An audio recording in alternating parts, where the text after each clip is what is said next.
اللہ کی ذات سب سے بڑی ذات ہے اور اللہ کے خزانے لامحدود ہیں، نعمتوں سے بھرے ہوئے ہیں، اور اللہ کے دینے کے دہانے بہت وسیع ہیں۔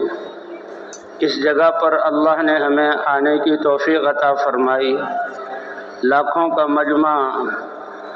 اپنے گھروں کو چھوڑ کر، اپنے دفتروں کو چھوڑ کر، اپنی دکانوں کو چھوڑ کر، اور وہاں کی راحت اور آرام اور رشتہ داروں کو چھوڑ کر اس میدان میں جمع ہوئے ہیں اللہ کی رضا کو حاصل کرنے کے لیے۔ اور اللہ بڑے قدردان ہیں، جب انسان طالب ہوتا ہے، اللہ سے مانگتا ہے تو اللہ ضرور اسے عطا فرماتے ہیں۔ اور ہمارا مقصد اللہ نے اپنی رضا کو حاصل کرنا بنایا، کیونکہ کائنات میں سب سے عزت اور شرافت والا یہ انسان ہے۔ آسمان اور زمین اور کائنات حتیٰ کہ فرشتوں کو انسان کی خدمت میں اللہ نے لگایا، اور انسان کو اللہ نے اپنی رضا حاصل کرنے کے لیے دنیا میں بھیجا، جہاں اللہ تعالیٰ ایمان اور اعمال والوں کے ساتھ جنت کے باغات اور وہاں کی نعمتیں اور وہاں کے مزے ذکر فرماتے ہیں، وہیں اللہ تعالیٰ فرماتے ہیں وَرِضْوَانٌ مِّنَ اللَّهِ اکبر، اے میرے بندو، اللہ کی رضا کا تھوڑا سا حصہ حاصل ہو جانا یہ جنت سے بھی بڑی چیز ہے۔ اور جیسے رات بتایا گیا کہ اللہ کی رضا، اس کا اعلان اللہ بعد میں فرمائیں گے، سب سے آخر میں فرمائیں گے، اے میرے بندو کیا تم راضی ہو گئے؟ کیا کیوں ہم راضی نہ ہوں؟ آپ نے دنیا میں ایمان کی دولت عطا فرمائی، اپنی ذات کی پہچان عطا فرمائی، اپنے مبارک دین پر عمل کرنے کی توفیق عطا فرمائی، اور یہاں عذاب سے بچا کر جنت میں داخلہ عطا فرمایا، کیا اس سے بہتر چیز عطا نہ کروں؟ تو جنت والے کہیں گے اے اللہ ضرور، اس سے بہتر چیز کیا ہے؟ اللہ فرمائیں گے الیوم احل علیکم رضوانی فلا اسخط علیکم بعدہ ابدا، آج میں تم پر اپنی رضا واجب کرتا ہوں، آج کے بعد کبھی ناراض نہیں ہوں گا۔ تو یہ اللہ کی رضا کا پروانہ ایسا ہوگا کہ ساری جنت کی نعمتوں سے بڑا پروانہ ہوگا۔ ایک ہے دنیا جس کو اللہ نے بنایا، کتنی نعمتیں اس میں پھیلائی۔ اللہ فرماتے ہیں دنیا کی قیمت اللہ کے ہاں، جیسے رسول اللہ صلی اللہ علیہ وسلم نے فرمایا، مچھر کے پر کے برابر بھی نہیں۔ اور جنت، اس کی نعمتیں وہ ہیں جو کسی آنکھ نے نہ دیکھی اور نہ کسی کان نے سنی ان کی حقیقت، کان نے سنا ان کی حقیقت کو، اور نہ لوگوں کے دل میں خیال آیا۔ اور اللہ کی رضا جنت سے بڑی چیز ہے، وَرِضْوَانٌ مِّنَ اللَّهِ اکبر، اللہ کی رضا کا حاصل ہو جانا جنت سے بھی بڑی چیز ہے۔ تو اللہ کی رضا، کہتے ہیں حضور صلی اللہ علیہ وسلم ایک محنت لے کر تشریف لائے، اور کیونکہ انسانیت بگڑ چکی تھی، ہر طرح کا فساد دنیا میں موجود تھا، روئے زمین ظلم سے بھری ہوئی تھی، اللہ نے ساری کائنات پر رحم کرنے کا ارادہ کیا، تو حضرت محمد صلی اللہ علیہ وسلم کو ایک مبارک محنت دے کر بھیجا۔ حضور صلی اللہ علیہ وسلم کی 23 سالہ مبارک محنت اتنی بابرکت اور اتنی طاقتور تھی کہ سارے فساد کو ختم کیا۔ 1.25 لاکھ صحابہ حضور صلی اللہ علیہ وسلم کے ساتھ حج کے موقع پر ہیں، اور باقی بھی اپنی بستیوں اور علاقوں میں صحابہ ضرور ہوں گے۔ یہ سب کے سب صحابہ اللہ تعالیٰ نے ایسی جماعت بنائی کہ جن کے لیے اللہ نے اپنی رضا کو اتارا، رضا کا فیصلہ فرمایا، رضی اللہ عنہم ورضوا عنہ، یہ اللہ سے راضی ہو گئے اور اللہ ان سے راضی ہو گئے۔ تو یہ حضور صلی اللہ علیہ وسلم کی 23 سالہ مبارک محنت، اور ختم نبوت کی وجہ سے اللہ نے یہ محنت حضور صلی اللہ علیہ وسلم کی امت کو عطا فرمائی۔ اس لیے فرمایا تم بہترین امت ہو، اللہ کے ہاں پسندیدہ امت ہو، یہ کوئی بادشاہوں کے نزدیک نہیں، دنیا والوں کے نزدیک نہیں، اور فرشتوں کے نزدیک نہیں، بلکہ اللہ کے ہاں سب سے بہترین امت اے امت محمدیہ تم ہو، اس لیے کہ تمہیں سارے انسانوں کی نفع رسانی کے لیے نکالا گیا ہے۔ تو حضور صلی اللہ علیہ وسلم نے جو محنت فرمائی، جس سے انسانیت کہاں ذلت کے گڑھوں میں گری ہوئی تھی اور کہاں اپنی پیشانیوں کو بتوں کے سامنے جھکاتے تھے، اور کہاں ان کی زندگیاں ویران تھی اور اپنی نظروں میں وہ گرے ہوئے تھے، اور کہاں اس محنت کی برکت سے اللہ نے اتنا اونچا پہنچایا کہ آسمان اور زمین نے نبیوں کے بعد اس سے بہتر جماعت دیکھی نہیں جس کے لیے اللہ نے اپنی رضا کا پروانہ اتارا۔ اور وہ محنت جیسے ابھی فجر کے بعد آپ نے سنا، ختم نبوت کی وجہ سے اللہ نے اس امت کو عطا فرمائی، اس امت کے ہر فرد کو عطا فرمائی۔ یہ لا الہ الا اللہ اللہ سے اتنا بڑا اقرار ہے اور اپنے آپ کو حوالے کرنا ہے، اے اللہ خالق بھی آپ ہیں، مالک بھی آپ ہیں، جسم اور اس کے اعضاء بھی آپ نے دیے اور باہر نعمتیں بھی آپ نے مسخر کی، اس لیے میں اپنی جان اور مال میں ویسے تصرف کروں گا جیسے آپ چاہیں گے۔ یہ زندگی امانت ہے اور یہ جسم کے اعضاء امانت ہیں، اور جس کو جو نعمت دی ہوئی ہے امانت ہے، اور سب سے قیمتی سرمایہ اللہ نے انسان کو یہ زندگی کے لمحات دیے ہیں۔ مرتے وقت انسان کسی چیز کی طلب نہیں کرے گا، چند لمحات اور مل جائیں جس میں میں عمل کر کے اللہ کے قریب ہو جاؤں۔ تو زندگی کے لمحات یہ اللہ کی امانت ہے، ان لمحات کو اور ساری نعمتوں کو کیسے گزارنا، جس نے یہ امانت دی ہے اس کی چاہت کے مطابق گزارنا، تو یہ سب سے بڑی محنت ہے۔ تو حضور سے یہ لا الہ الا اللہ اللہ سے یہ اقرار ہے، اور یہ اتنا بڑا اقرار ہے کہ اللہ ایسے خوش ہو جاتے ہیں اس ایمان والے سے کہ اللہ فرماتے ہیں ان اللہ اشترى من المؤمنین انفسهم واموالهم بان لهم الجنہ۔ یہ قسمیہ کلام جو اللہ فرما رہے ہیں، اور اس کلام میں اللہ اپنا صفات نام نہیں لا رہے بلکہ ذاتی نام اللہ اسم اعظم اس کو ذکر کر رہے ہیں، اور اللہ فرما رہے ہیں اے مسلمان تیرے اور میرے درمیان عہد ہو چکا، تم نے اپنی جان اور مال کو اس کلمے کے ذریعے میرے حوالے کر دیا، اور یہ اتنا قیمتی ہے کہ تیرے رب نے اللہ نے تیرے جان اور مال کو جنت کے بدلے میں خرید لیا۔ تو لا الہ الا اللہ اللہ سے ایک عہد ہے، محمد الرسول اللہ یہ اللہ سے عہد ہے۔ اے اللہ، کیونکہ اللہ سے کامیابی لینے کا راستہ اور دستور صرف اور صرف حضرت محمد صلی اللہ علیہ وسلم کی مبارک زندگی ہے۔ یہ اقرار ہے اے اللہ محمد صلی اللہ علیہ وسلم اللہ کے رسول ہیں، جب وہ ہماری طرف رسول ہیں تو وہ ہمارے مقتدی ہیں، ہمارے رہبر اور رہنما ہیں۔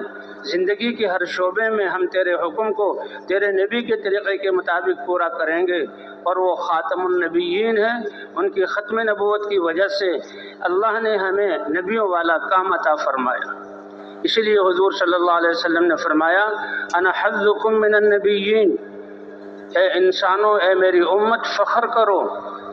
کہ نبیوں میں تمہارا نصیبہ حضرت محمد صلی اللہ علیہ وسلم اللہ کے ہاں پہلی کتابوں میں اور اللہ کی کتاب میں اور میدان محشر میں سارے یہ رشتے سارے تعلقات ختم ہو جائیں گے، کوئی نسبت نہیں چلے گی، اگر نسبت چلے گی تو اللہ کی بندگی کی اور حضرت محمد اور نبیوں کے ساتھ نسبت چلے گی۔ وَامْتَازُوا الْيَوْمَ أَيُّهَا الْمُجْرِمُونَ، جن لوگوں نے اللہ کو نہیں پہچانا اور اللہ پر ایمان نہ لائے، کفر اور شرک کے ساتھ مرے، ان کو تو پہلے ہی مرحلے میں ایک دم الگ کر دیا جائے گا۔ اے مجرموں تم الگ ہو جاؤ، اور میدان حشر ایمان والوں کے لیے عزت ایمان والوں کو ملے گی۔ تو اللہ تعالیٰ نے ہمیں اپنی بندگی کی نسبت عطا فرمائی اور حضرت محمد صلی اللہ علیہ وسلم کی امت ہونے کی نسبت عطا فرمائی۔ فرمایا انا حظکم من النبیین، نبیوں میں تمہارا نصیبہ میں حضرت محمد صلی اللہ علیہ وسلم۔ قیامت میں ایمان والے اپنے اپنے انبیاء کے ساتھ ہوں گے، اور یہ امت اور میں اور آپ حضرت محمد صلی اللہ علیہ وسلم کے ساتھ ہوں گے۔ اسی وجہ سے اس امت کا تذکرہ یہ اللہ کے ہاں پسندیدہ ہے، پہلی کتابوں میں کیا گیا، ہمارے نبی کا تذکرہ کیا گیا، نبیوں سے عہد لیا گیا کہ اگر وہ نبی تمہارے زمانے میں آ جائیں لَتُؤْمِنُنَّ بِهِ وَلَتَنْصُرُنَّهُ، تم ان پر ایمان بھی لاؤ گے اور ان کی مدد بھی کرو گے۔ اور اس امت کا تذکرہ کیا گیا، اس امت کی صفات کو دیکھ کر انبیاء اششر اٹھے، کتنے انبیاء نے اس امت کو اپنے لیے مانگا،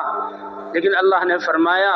اے میرے انبیاء، یہ امت تو میں نے چھانٹ کر اپنے نبی حضرت محمد صلی اللہ علیہ وسلم کو عطا فرمائی ہے۔ فرمایا وَأَنْتُمْ حَظِّي مِنَ الْأُمَمِ، پھر امتوں میں جو بہترین اور پسندیدہ امت تھی اللہ کے رسول فرماتے ہیں میرا نصیبہ جو سب سے پسندیدہ امت ہے، اور اس امت کا پسندیدہ ہونا ان کے جسموں اور طاقتوں کی وجہ سے نہیں، ان کے پاس اسباب اور اموال کی وجہ سے نہیں۔ اس دنیا کی قیمت تو اللہ کے ہاں مچھر کے 2 پروں میں سے 1 پر کے برابر بھی نہیں۔ اس امت کا افضل ہونا اس محنت اور کام کی وجہ سے ہے جو ختم نبوت کی وجہ سے اللہ نے اس امت کو عطا فرمایا۔ وَأَنْتُمْ حَظِّي مِنَ الْأُمَمِ، اس لیے اللہ کی ذات پر ایمان، حضرت محمد صلی اللہ علیہ وسلم کی رسالت پر ایمان اور اتباع اور نبی والی محنت، یہ پہلے ہی دن سے اس امت کو ملی، مردوں کو بھی ملی، عورتوں کو بھی ملی، اور اسی بنا پر اللہ تعالیٰ نے صحابہ کرام کو اپنی رضا کا پروانہ دنیا میں عطا کیا۔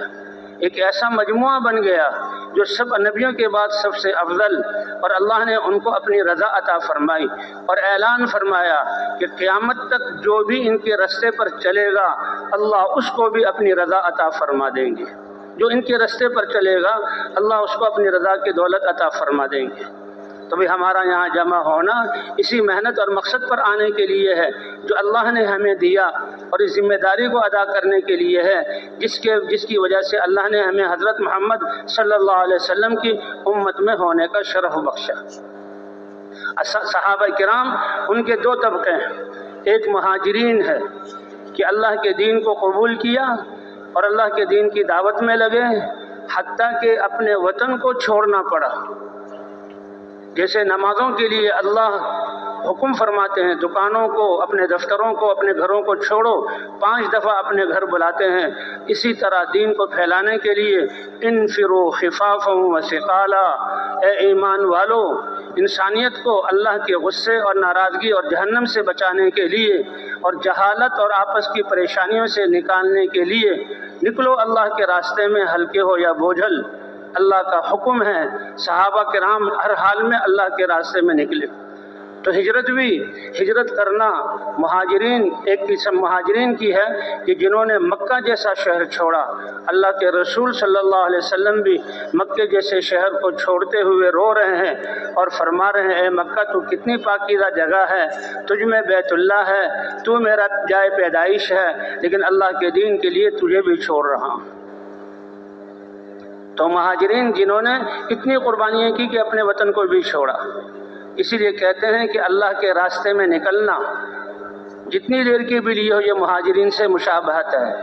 ہجرت تو نہیں ہے حقیقی، لیکن ان کی مشابہت ہے تاکہ اللہ تعالی ہم سے بھی ویسے ہی راضی ہو جائیں جیسے ان سے راضی ہوئے تھے۔ اور دوسرا طبقہ صحابہ کرام کا انصار کا ہے کہ مدینہ منورہ میں انہوں نے نصرت کی۔ ان کے بھی کیا فضائل اللہ کے رسول صلی اللہ علیہ وسلم نے فرمایا اگر ہجرت کا اللہ کے دین کے لیے وطن قربان کرنے کا بڑا امر نہ ہوتا تو یہ انصار اتنے قیمتی قوم ہے کہ میں انصار مدینہ میں سے ہوتا۔ اور ایک دفعہ اللہ کے رسول صلی اللہ علیہ وسلم نے دعا فرمائی اے اللہ انصار کی مغفرت فرما اور انصار کی اولاد کی مغفرت فرما، انصار کی اولاد کی اولاد کی مغفرت فرما، ان کے غلاموں کی مغفرت فرما اور ان کے پڑوسیوں کی مغفرت فرما۔ یہ انصار کے لیے دعا کی۔ فرمایا جو بھی اللہ کے دین کی نصرت کرے گا یہ دعائیں اس کے لیے قیامت تک قبول ہوں گی۔ تو صحابہ کا ایک طبقہ وہ ہیں جو دین کے لیے نقل و حرکت کرنے والے، اور صحابہ کا ایک طبقہ وہ ہیں کہ اپنے شہر میں نقل و حرکت انہوں نے بھی کی لیکن ٹھہر کر آنے والوں کی نصرت کرنا۔ تو بھئی ہم جو بھی جتنے بھی ہیں اللہ نے ہم سب کو یہ خیر عطا فرمائی ہے، ہم سب اسی لیے جمع ہوئے ہیں، اسی لیے گھروں کو واپس جانے والے یہ بھی بہت بڑی دولت لے کر جا رہے ہیں، اور اللہ کے راستے میں نکلنے والے یہ بھی بہت بڑی دولت لے کر جا رہے ہیں، کیونکہ یہاں جمع ہونے کا مقصد یہی ہے کہ اس امت میں ہونے کے مقصد کو پہچان لے۔ اللہ نے جو عزت اور شرافت دی ہے کہ ساری انسانیت کو اللہ کا پیغام پہنچانا، یہ ہماری ذمہ داری ہے۔ تو بھئی سب کی نیت ہے نا انشاءاللہ؟ ہاں، یہ پورا مجمع مبارک ہے۔ اللہ کے راستے میں نکلنے والے کو تو کیا کہنے، جو اپنے گھروں کو جا رہے ہیں وہ بھی ان کی مشابہت انصار سے کہ گھروں میں ہوتے ہوئے اپنے گھروں میں حضور صلی اللہ علیہ وسلم کی محنت کے اعمال کو زندہ کریں گے کہ ان گھروں میں آنے والی نسلیں اور بچے وہ اپنے زندگی کے مقصد کو پہچانیں اور اللہ کے دین پر چلنے والے ہوں اور دین پر چل کر اللہ کے خزانوں سے فائدہ اٹھانے والے ہوں اور ایک پاکیزہ زندگی کو لے کر اللہ کے پیغام کو لے کر پوری دنیا میں جانے والے ہوں۔ اپنی مسجدوں کو اعمال سے آباد کریں، اپنی مسجدوں کو اعمال سے آباد کریں۔ ہماری مسجدیں حضرت محمد صلی اللہ علیہ وسلم کے زمانے کی مسجد نبوی کا نمونہ بن جائے کہ کیسے اس میں انسانیت کی خدمت ہوتی تھی اور جاہلیت سے ان کو نکالا جاتا تھا، اللہ کی معرفت کا نور اور یقین ان کے دلوں میں بٹھایا جاتا اور پاکیزہ زندگی ان کو سکھائی جاتی تھی، کیونکہ دین کا سمجھنا اور دین پر عمل کرنا اور دین کے لیے نکلنا اور قربانی کرنا ماحول سے آسان ہوتا ہے۔ مدینہ منورہ میں ماحول بن گیا تھا، تو بھائی اس لیے جو واپس جا رہے ہیں وہ بھی بہت بڑی نسبت اور بہت بڑی خیر کو لے کر جا رہے ہیں، ان کا بھی ایک ایک لمحہ حضور صلی اللہ علیہ وسلم کی فکر میں گزرے۔ اس لیے یہ واپس جانے والے حضرات اپنے آپ کو حضور صلی اللہ علیہ وسلم کی محنت والا سمجھ کر واپس جائیں اور انسانیت کی ذمہ داری کا احساس جو ہے لے کر اب واپس جائیں تو زندگی کا ہر لمحہ اسی کے مطابق اس کی قیمت اللہ کے ہاں لگے گی اور ان کے اعمال بھی ساری دنیا پر اثر انداز ہوگے کہ ہم تو حضور کی امت ہیں، ہم حضور کی محنت والے ہیں، ہمارے ذمے تو جیسے اللہ نے فرمایا تم ساری انسانیت کی رہبری کے لیے نکالے گئے، ہم تو ساری انسانیت کو اب جہالت سے نکال کر اللہ والے علم اور اللہ والے دین کی طرف نکالنا اور محنت پر ڈالنا اس کے لیے اپنی ذات سے لے کر ہر مسلمان کو اس محنت کے لیے کھڑا کرنا۔ اللہ کی طرف سے دین کی ابتدا نیت سے ہوتی ہے، یہاں بندہ نیت کرتا ہے، اللہ انسان کی نیت کے مطابق اس کو وہی درجہ عطا فرما دیتے ہیں، انما الاعمال بالنیات۔ اس لیے واپس جانے والے بھی اس خیر کو لے کر جائیں، اور وہ جو اللہ کے راستے میں جا رہے ہیں ان کو تو کیا کہنا، ان کا تو ایک ایک لمحہ کروڑوں گنا بڑھ جاتا ہے۔ لغدوۃ فی سبیل اللہ او روحۃ خیر من الدنیا وما فیہا۔ اللہ کے راستے میں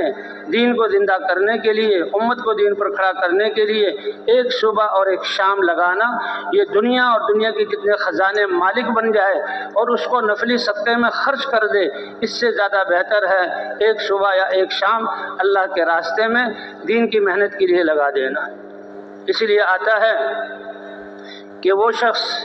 جس کو رمضان شریف کا مہینہ نصیب ہو اور 27ویں رات اس کو میسر آئے اور بیت اللہ میں حجر اسود کے سامنے وہ 27ویں رات کو ساری رات کھڑے ہو کر عبادت کرے اور وہ اس کے لیے لیلۃ القدر ہو۔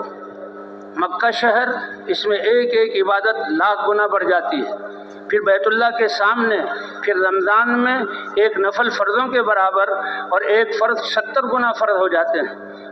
پھر لیلۃ القدر یہ 1000 مہینوں سے بہتر ہے۔ ایک انسان کھڑا ہو کر عبادت کر رہا ہے، ساری رات وہاں گزار رہا ہے۔ حدیث میں صاف آتا ہے ایک آدمی اللہ کے راستے میں نکل کر میدان میں کھڑا ہوا ہے اور اس کی ایک گھڑی چند منٹ وہاں لگتے ہیں تو اس کے چند منٹ میدان جہاد میں کھڑا ہونا، اللہ کے کلمے کو بلند کرنے کے لیے میدان میں کھڑا ہونا، یہ اس کی عبادت سے کہیں زیادہ افضل ہے، کیونکہ اس کی عبادت اپنی ذات کے لیے ہے، نفع اس کو ہوگا، لاکھوں گنا اس کی عبادت بڑھ جائے گی، لیکن جو اللہ کے راستے میں نکلا ہوا ہے، میدان میں کھڑا ہوا ہے، اس کی نیت ساری انسانیت اور قیامت تک آنے والی نسلیں ہیں کہ کیسے وہ اللہ کے سامنے جھکنے والی بن جائیں، اس لیے اس کی یہ ایک گھڑی اس کی اس عبادت سے افضل ہے۔ حضور صلی اللہ علیہ وسلم نے جمعے کے دن ایک لشکر روانہ فرمایا اور یہ پہلا لشکر تھا جس کو روم کے مقابلے میں، اتنی بڑی حکومت کے مقابلے کے لیے بھیجا صحابہ کا، اور چند ہزار کا لشکر تھا، اور اس میں اپنے جگر گوشوں اور سب سے قریبی لوگوں کو بھیجا اور ان کی شہادت کی خوشخبری سنائی۔ کہا یہ لشکر جائے گا اور اس کے امیر زید بن حارثہ ہوں گے جو حضور صلی اللہ علیہ وسلم کے منہ بولے بیٹے تھے، اور فرمایا اگر وہ شہید ہو جائیں تو اس کے بعد جعفر ابن ابی طالب کو امیر بنایا جائے، اور جعفر ابن ابی طالب حضور صلی اللہ علیہ وسلم کے چچا داد بھائی کہ جنہوں نے مکے سے حبشہ کی طرف ہجرت کی کفار مکہ کے تکلیف دینے کی وجہ سے، اور حبشہ سے پھر مدینے کی طرف ہجرت کی، کہ میرے اس چچا داد بھائی نے 2 ہجرتیں کی، اور حضرت جعفر رضی اللہ تعالیٰ عنہ جب مدینہ منورہ آئے اور حضور کی خدمت میں حاضر ہوئے، اس وقت خیبر فتح ہوا تھا۔ حضور صلی اللہ علیہ وسلم کو دو خوشخبریاں سنائی گئی، اے اللہ کے رسول، آپ کے چچا زاد بھائی جعفر بالکل نوجوان اور آپ کے دین پر عمل کرنے کے لیے انہوں نے دو ہجرتیں کی، وہ بھی آپ کے پاس پہنچ چکے ہیں، اور یہودیوں اور دشمنوں کا مضبوط قلعہ خیبر فتح ہو چکا ہے۔ صحابہ کرام سے حضور صلی اللہ علیہ وسلم نے فرمایا، اے میرے صحابہ، میں بتا نہیں سکتا کہ خیبر کی وجہ سے مجھے زیادہ خوشی ہوئی ہے یا میرے بھائی جعفر کے میرے پاس آنے سے زیادہ خوشی ہوئی ہے۔ 27-28 سال کی عمر ہے، خوبصورت بیوی ہے، پھول جیسے بچے ہیں، کیا خاندان ہے، حضور صلی اللہ علیہ وسلم کے چچاداد بھائی ہیں، اور حضور کو کتنی محبت ہے، لیکن حضور فرما رہے ہیں کہ دوسرا شخص جعفر جائے گا، یہ جو ہے موتا اور شام کی طرف لشکر جا رہا ہے، اور فرمایا اگر جعفر شہید ہو جائے تو پھر عبداللہ بن رواحہ رضی اللہ تعالیٰ عنہ کو امیر بنایا جائے۔ تو زید ابن حارثہ ان کو بھی بھیج رہے ہیں اور شہادت کی خوشخبری سنا رہے ہیں، اور جعفر ابن ابی طالب کو بھی بھیج رہے ہیں اور جعفر کی شہادت کی خوشخبری سنا رہے ہیں، اور ان کی شہادت پر حضور روئے۔ اور کہا تیسرا عبداللہ بن رواحہ، یہ انصار مدینہ میں سے تھے کہ یہ اللہ کے راستے میں جائیں گے اور یہ امیر بن جائیں، اور اگر یہ بھی شہید ہو جائیں تو مسلمان اپنے مشورے سے جس کو چاہیں امیر بنا لے۔ اب یہ صحابہ کا لشکر چلا ہے، تو جعفر عبداللہ بن رواحہ کا جو واقعہ کہ جمعہ کا دن تھا اور جماعت نے صبح روانہ ہونا تھا، حضور نے ان کو روانہ کیا، ان کے دل میں یہ خیال آیا اللہ کے راستے میں جانا ہے اور شہید ہو جانا ہے، پھر حضور کو دیکھنے کا موقع کب میسر آئے گا، اور پھر جمعہ کا دن ہے، حضور کے پیچھے مسجد نبوی میں نماز پڑھنے کا موقع کب ملے گا، اور کوئی بڑی بات نہیں ہے، آدھے دن کی بات ہے، سواری تیار کر کے جماعت کو روانہ کر دیا اور اجازت لے کر مسجد میں ٹھہر گئے، اور حضور صلی اللہ علیہ وسلم کے پیچھے جمعے کی نماز ادا کی۔ حضور صلی اللہ علیہ وسلم نے نماز پڑھنے کے بعد جب دیکھا، اے ابن رواحہ، تمہاری تو تشکیل ہوئی تھی، تم جہاں اللہ کے راستے میں جانے سے پیچھے ہٹ رہ گئے اور یہاں موجود ہو، کیوں اے ابن رواحہ؟ تو ان کا جواب کیا تھا، لِأُجَمِّعَ مَعَكَ یا رسول اللہ، اے اللہ کے رسول، آپ کے پیچھے جمعہ پڑھنے کی خاطر میں رکا ہوں۔ ایک ایک نظر جو ایمان والے کو صحابی بنا دے اور سارے ایمان والے اس کے درجے کو نہ پہنچ سکیں، آپ کے پیچھے آپ کی مسجد میں نماز جمعہ اور آپ کا خطبہ اور آپ کے جو ہے دعا، کتنی بڑی بات ہے آپ کے پیچھے نماز کا ادا کرنا، اور جماعت والے صرف پیدل چلے ہیں، ابھی آدھے دن کی مسافت طے کی ہے اور ابھی ان کا عمل نہیں ہوا۔ اے ابن رواحہ، تم میرے پیچھے جمعہ پڑھنے کے لیے رکے کہ جی ہاں؟ فرمایا یہ عمل جو تم نے کیے اس کا ثواب تمہیں ملا اور جماعت کو نہیں ملا، اس پر اللہ کے رسول فرما رہے ہیں، لو انفقت ما فی الارض جميعا ما ادرکت غدوتهم، اگر روئے زمین کے تم خزانوں کے مالک بن کے صدقہ کر دو اور وہ ثواب بھی تمہارے ان اعمال سے ملا لیا جائے تو تم ان کے آدھے دن اللہ کے راستے میں پہلے جانے کے ثواب کو پہنچ نہیں سکتے۔ اس لیے صحابہ انسانیت کو آگ سے بچانا، اللہ کی ناراضگی سے بچانا، حضور کے پیغام کو پہنچانا، اس کے لیے حضور کی صحبت کو چھوڑتے تھے، حضور کے پیچھے نمازوں کو چھوڑتے تھے، اور حضور صلی اللہ علیہ وسلم سے علم لے کر امت تک پہنچانا، اس کی قربانی کرتے تھے اور جاتے تھے، اور ان میں افضل وہ تھے کہ جن کو شہادت نصیب ہو جاتی۔ تو اس لیے بھی اللہ کے راستے میں نکلنے والے یہ بہت عظیم لوگ ہیں کہ اللہ کے راستے میں اللہ نے صدیوں بعد ہمیں یہ محنت عطا فرمائی، اللہ اس کے قدر دانے کی توفیق عطا فرمائے۔ تو بھائی نیت تو سب یہ کریں، اس مجتمع میں آنے کا مقصد صرف یہ کہ اے اللہ، جو آپ نے ہمیں شرافت اور عظمت ختم نبوت کی وجہ سے دی ہے کہ ہم حضور کی محنت والا بن کر رہیں گے اور بقیہ زندگی جو باقی ہے اس میں حضور کی محنت کو کریں گے، بھائی سب اس کا ارادہ کرتے ہیں انشاءاللہ۔ سب سے یہ سورج جو روشن ہے، اس کی حرارت اور روشنی سے کائنات کا جو نظام ہے، ہوائیں جو چل رہی ہیں، پانی جو بہہ رہا ہے، اور جتنی نقل و حرکت ہو رہی ہے، ان سب میں قیمتی نقل و حرکت ان لوگوں کی ہے جو اللہ کا پیغام لے کر اللہ کے راستے میں نکلتے ہیں۔ کیونکہ ان کی نقل و حرکت پر انسانوں کا اللہ یہاں کامیاب ہونا، آخرت میں بھی اللہ کی رضا کو حاصل کرنا، اور ان کی نقل و حرکت سے یہ کائنات کا نظام چلے گا۔ یہ دنیا کو اللہ جو ختم فرمائیں گے، اس دین کے ختم ہو جانے کی وجہ سے قیامت قائم ہو نہیں سکتی جب تک کہ ایک آدمی بھی اللہ اللہ کہنے والا ہو۔